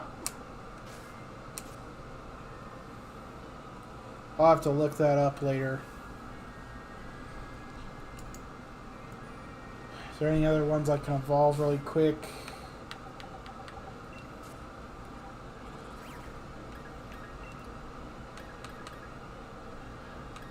I haven't caught Lopunny yet. I've seen a bunch of those. I need to go do that. Okay, I can evolve Jigglypuff. I'm pretty sure I have a Moonstone. So let's do that.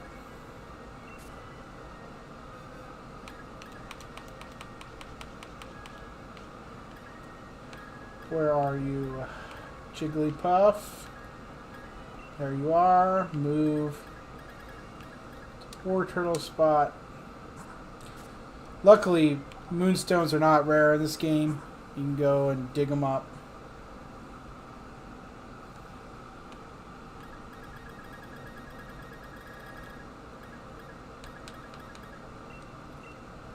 Moonstone. Jigglypuff.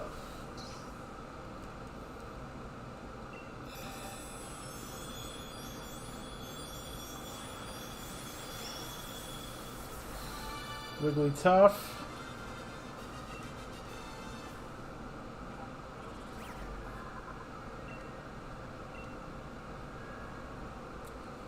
Oh, she's fairy type now. I forgot about that.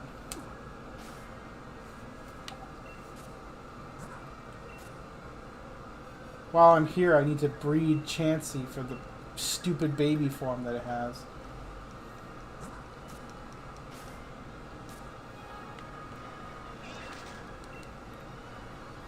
Like to leave my Pokemon. Leave Chansey. Additional 500. Shut up. I hate all the stupid baby Pokemon that Diamond and Pearl added that just serve to pad the game now. It's like, God, man. I wish they would just go back and like do something similar to what they did to Milotic. So in case you don't know, Milotic used to have the most difficult way to evolve it of any Pokemon in the game. And then it got so bad because basically they were broken. Like the way to evolve Milotic was broken with the beauty contests. And they just added an additional way to evolve it. Oops.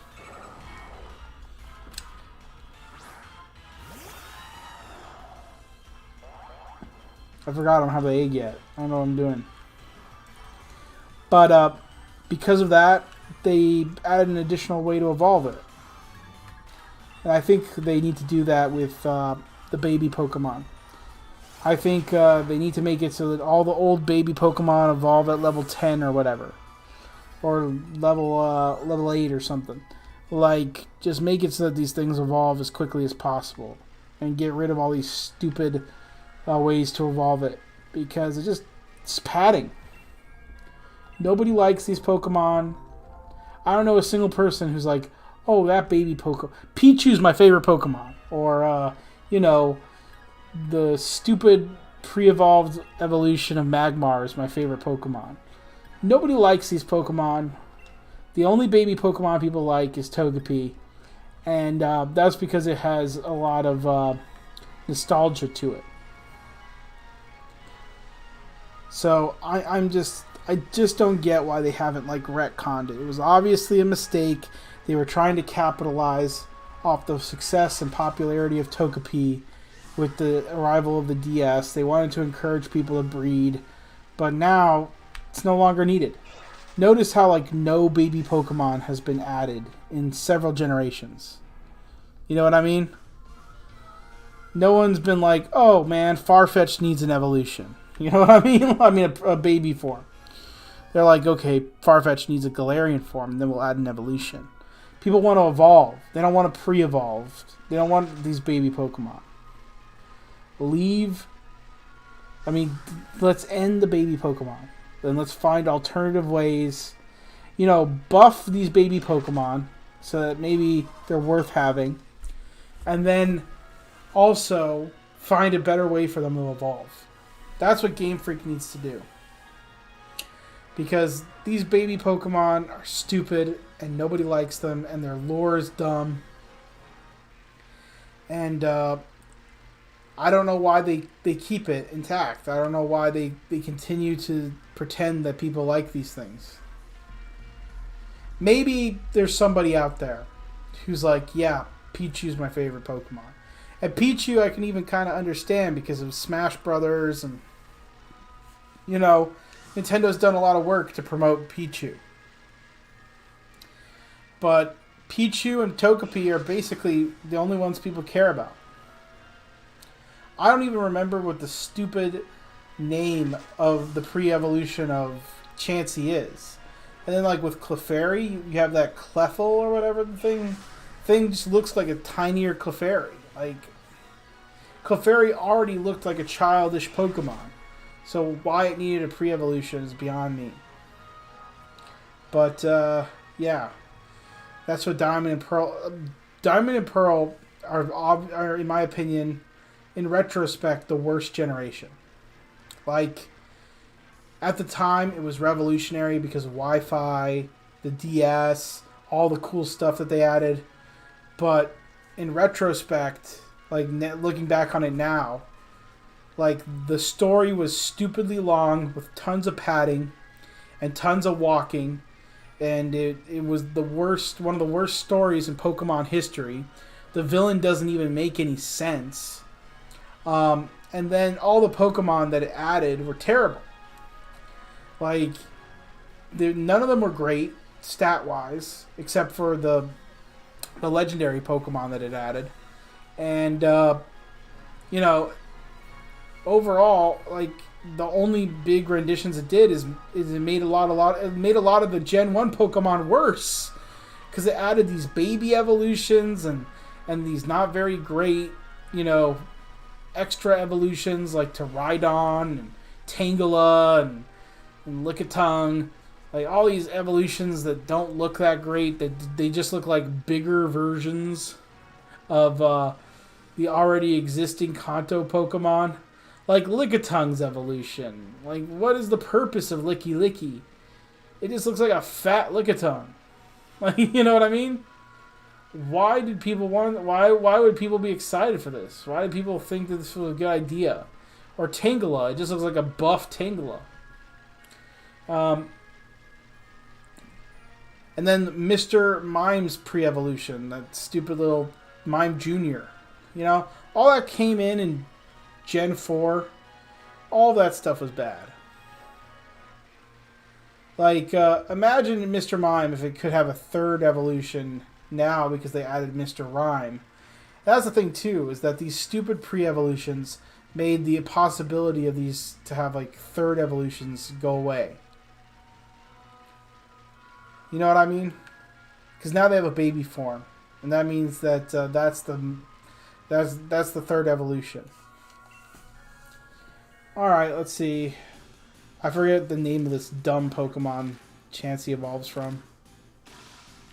We'll find it out now. What the heck? Oh my god, it's one of those stupid Pokemon where you need like a special item to even evolve the baby.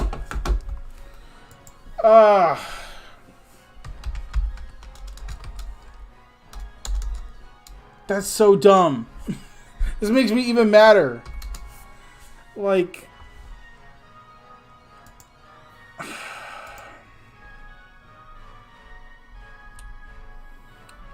how do you breed for that dumb baby Pokemon?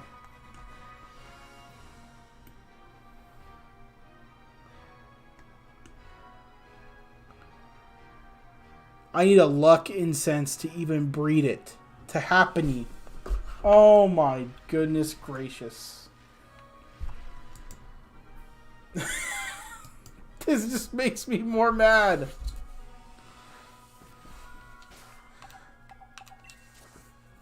Do I have a luck incense to give to this stupid thing? I don't. That's another dumb thing I'm going to have to find. Oh my goodness gracious.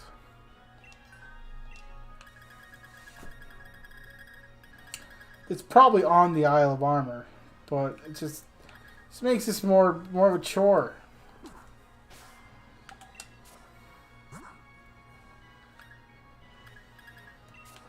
My fault for not looking it up. Should have known better. Should have known they wouldn't make it that easy. Alright, I need Poliwhirl, so.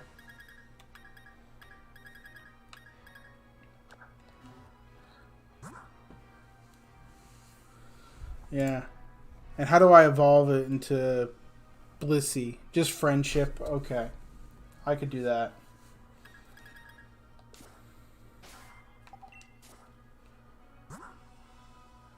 Okay.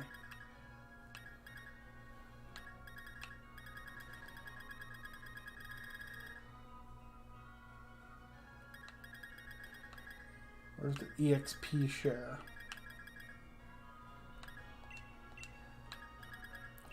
I'll use those 3. Ugh, that didn't even do anything.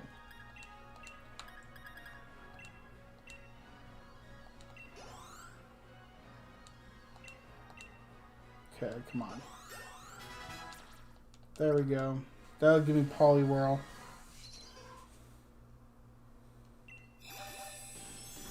What's the stupid item I need to evolve this into the other Politoed or whatever?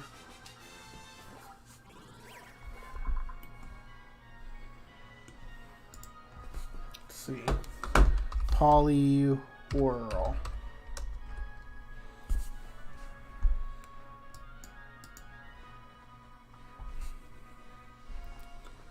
Poliwhirl. I will need to... I mean, I probably could find its evolution in the wild. But just so I remember. I have to trade... It's a trade evolution with the King's Rock. Ugh.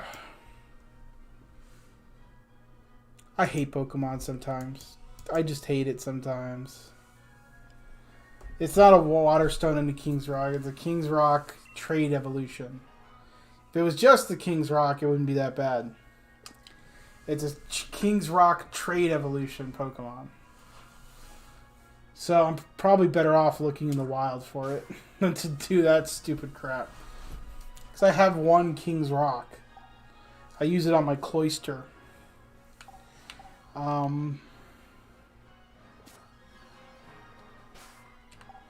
What other Pokemon?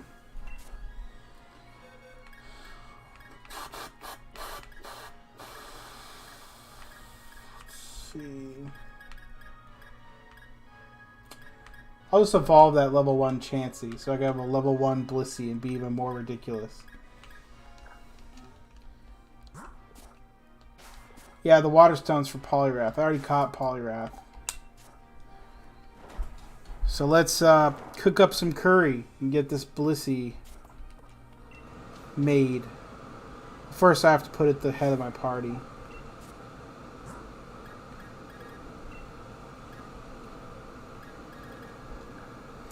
Then I'll go to the Isle of Armor because having the Pokemon outside its Pokeball helps you. Yeah, Pokemon is just dumb sometimes. They added all this stuff that's supposed to make the game challenging in one generation. But then makes it stupid in the following generations.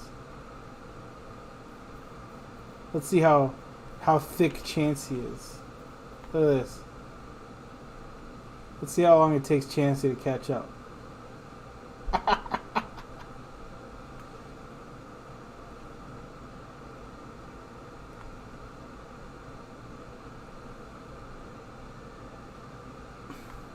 I'm gonna get rid of this dumb man bun since I'm not doing the dojo challenge anymore.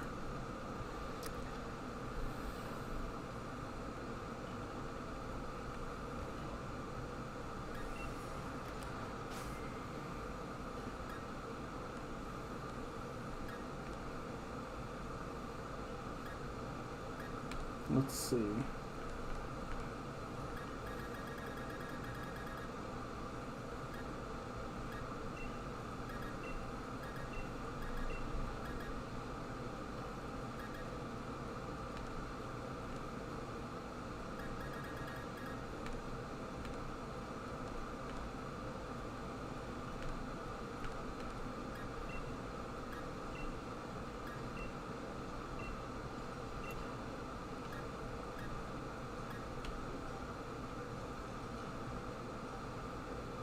Let's see the bag.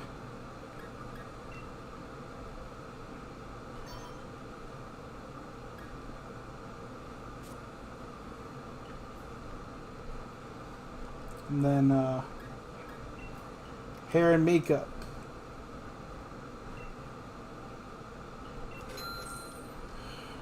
They forced my hair to change this stupid man bun.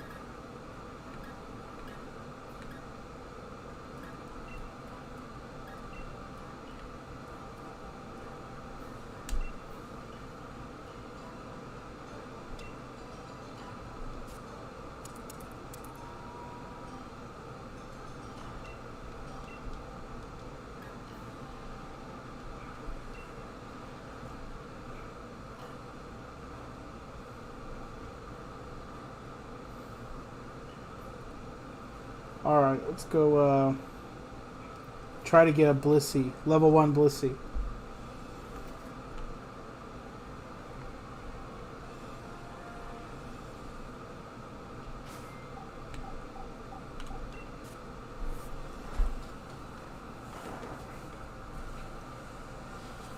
Let's see. Menu, cook, start cooking.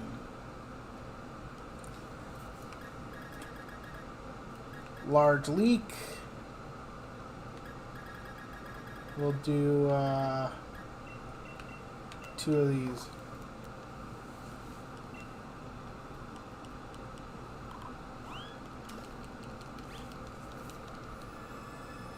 Alright, time for mashing.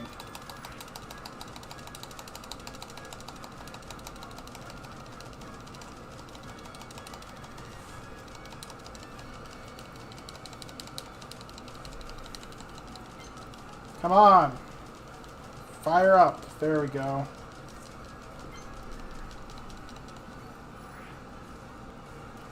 Alright. You gotta be fast but kind of slow on this. You don't want it to spill out. But you don't want it to go slow, too slow either.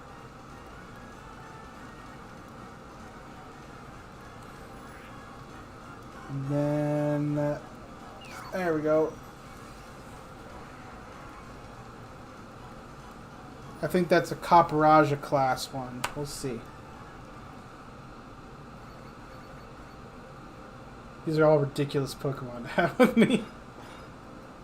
Oh no, it's a Milcery class. That means it's not going to gain that much friendship. It must be the berry.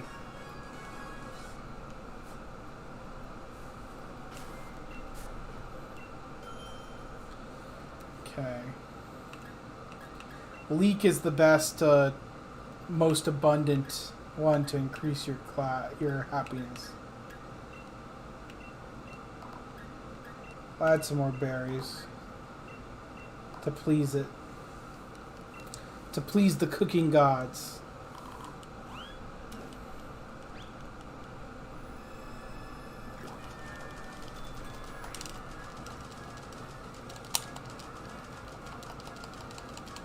Alright, come on.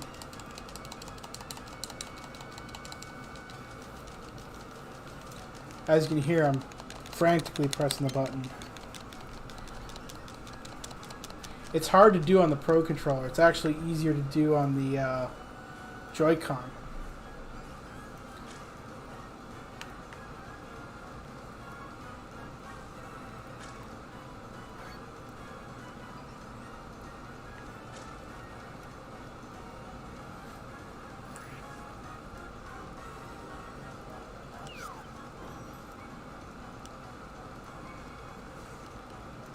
Let's see. I think this was going to be a Milcery class too. I stirred a little too hard. Oh, it's going to be Copperajah. There we go.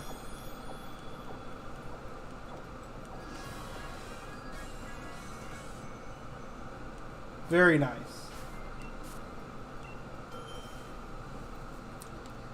Do that again. Let's do a different dish. How about sausages? I'll do one of those, one of those, one of those. All these berries look so insane. I'm just going to do a bunch of them, because screw it.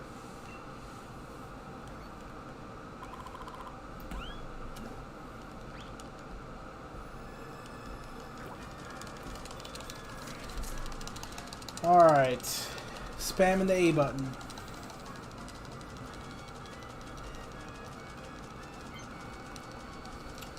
But yeah, if you have any more questions, feel free to ask me. I'd love to do discussions while doing this stupid, mundane, boring crap to try to get Chansey to evolve.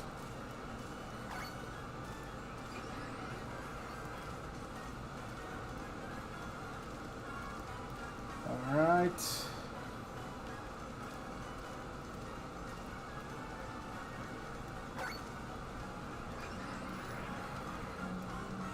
Pokemon are really loving this one. With the right luck, maybe it'll be Charizard class. I highly doubt it.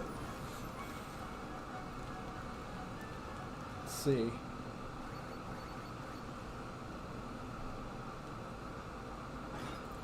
Here's a sausage curry.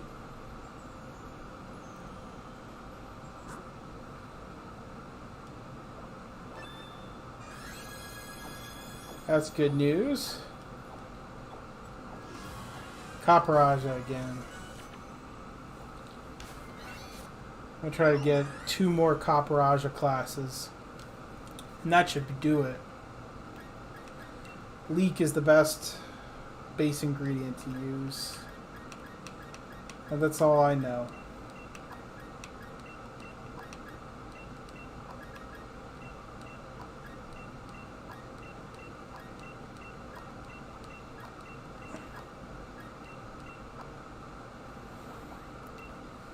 Let's do that. I have no idea how this curry stuff works because it just... I've tried all of it, and sometimes randomly I get... Even if I do everything wrong, I get Charizard class. Like, it's crazy. It's all over the place. I think Nintendo just made it up as it went along. I think it's almost random.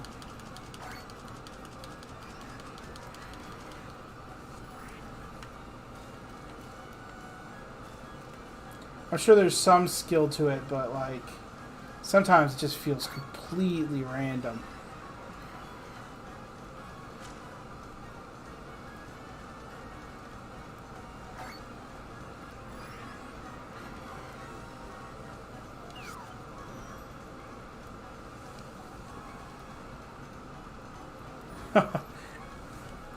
It's been so long since I played Breath of the Wild, I don't even know how the food system works in that game either. I played it on Wii U, to give you an idea. So this is going to be Copperajah or Charizard. We're going to find out.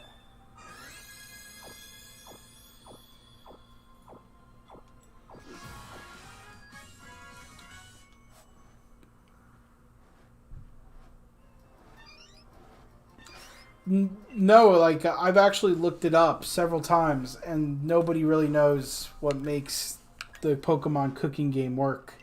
They've tried and tried and tried to figure it out, but it's just a lot of it's random. A lot of it's based on whether or not you're doing it with other people. There's a wrong way to do it, but no one knows how to do it perfectly. That's what I should say. People have figured out what hurts you, but nobody has figured out what makes you perform well. Like, you can almost always get a Milcery class if you just do the actions correctly. But if you use a certain combination of berries and ingredients and stuff, and you screw everything else up, you can get a Charizard class. So it's just like completely... It's based on... There's like several different merits on what you can do. Some of it's based on the rarity of the berry. Some of it's based off how fast you fan these flames and for how much you heat them for. Some of it's based off on how you spin the stirring here. And then some of it is based off of, you know, how many people are cooking with you. So there's so many variables and factors, it's hard to game it out. It has way more variety than most of these mini games usually do.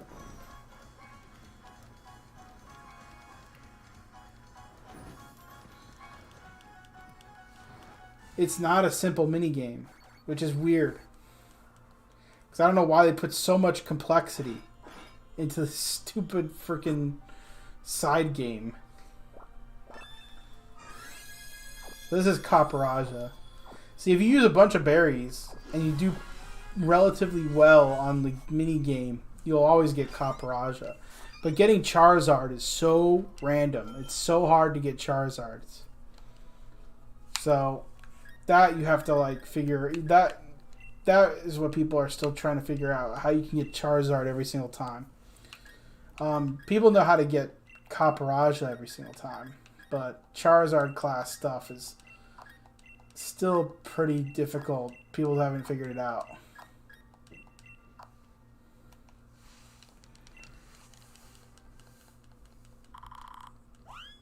Yeah, mini games are supposed to be simpler, but there's even a Curry Dex. And if the reward was better, I'd be focusing on that right now. But I'm saving that for the last thing in the game that I'm going to be working on. The Curry Dex is insane. Like, it has something like 200 different types of curries you can make. And you have to look for the ingredients everywhere. And the only rewards you get are, like, different stuff you can play with in the camp. And the color of, like, the special cooking utensils you have. So no one's even gonna know that you've completed the Curry Dex unless they cook with you or you like do a live stream or something. So like no one's ever gonna see these cooking utensils. And since people have found out how to mod this game now, you could just hack them in. So I know some people have done that. This is a Copperajah.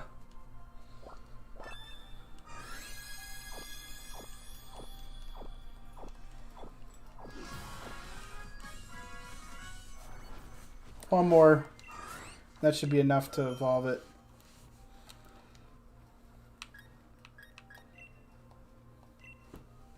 You're going to head out. It was good talking to you, Stevie T. Have a great weekend.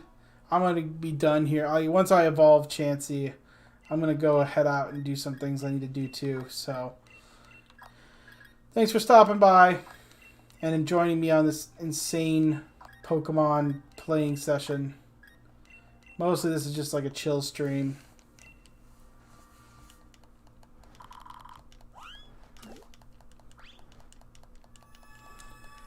Hey, thanks, man.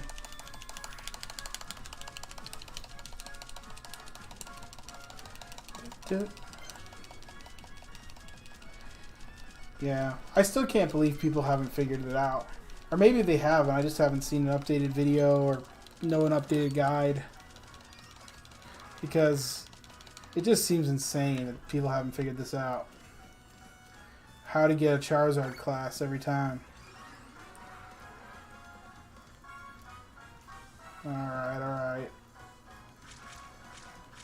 Screw it, I already spilt a bunch.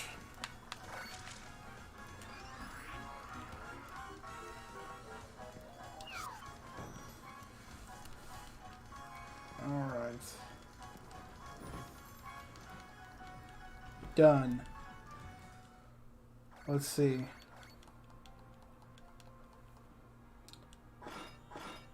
Yeah, see, it's still Copperajah class besides screwing up the stirring because I have all those berries in it. So rarity of the berries can basically conquer all issues with cooking. Let's see, is that enough to net me the friendship?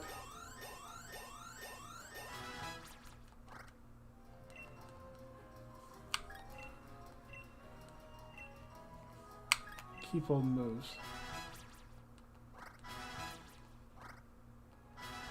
Man, some of these guys got a lot of levels. There we go. And evolve into Blissey.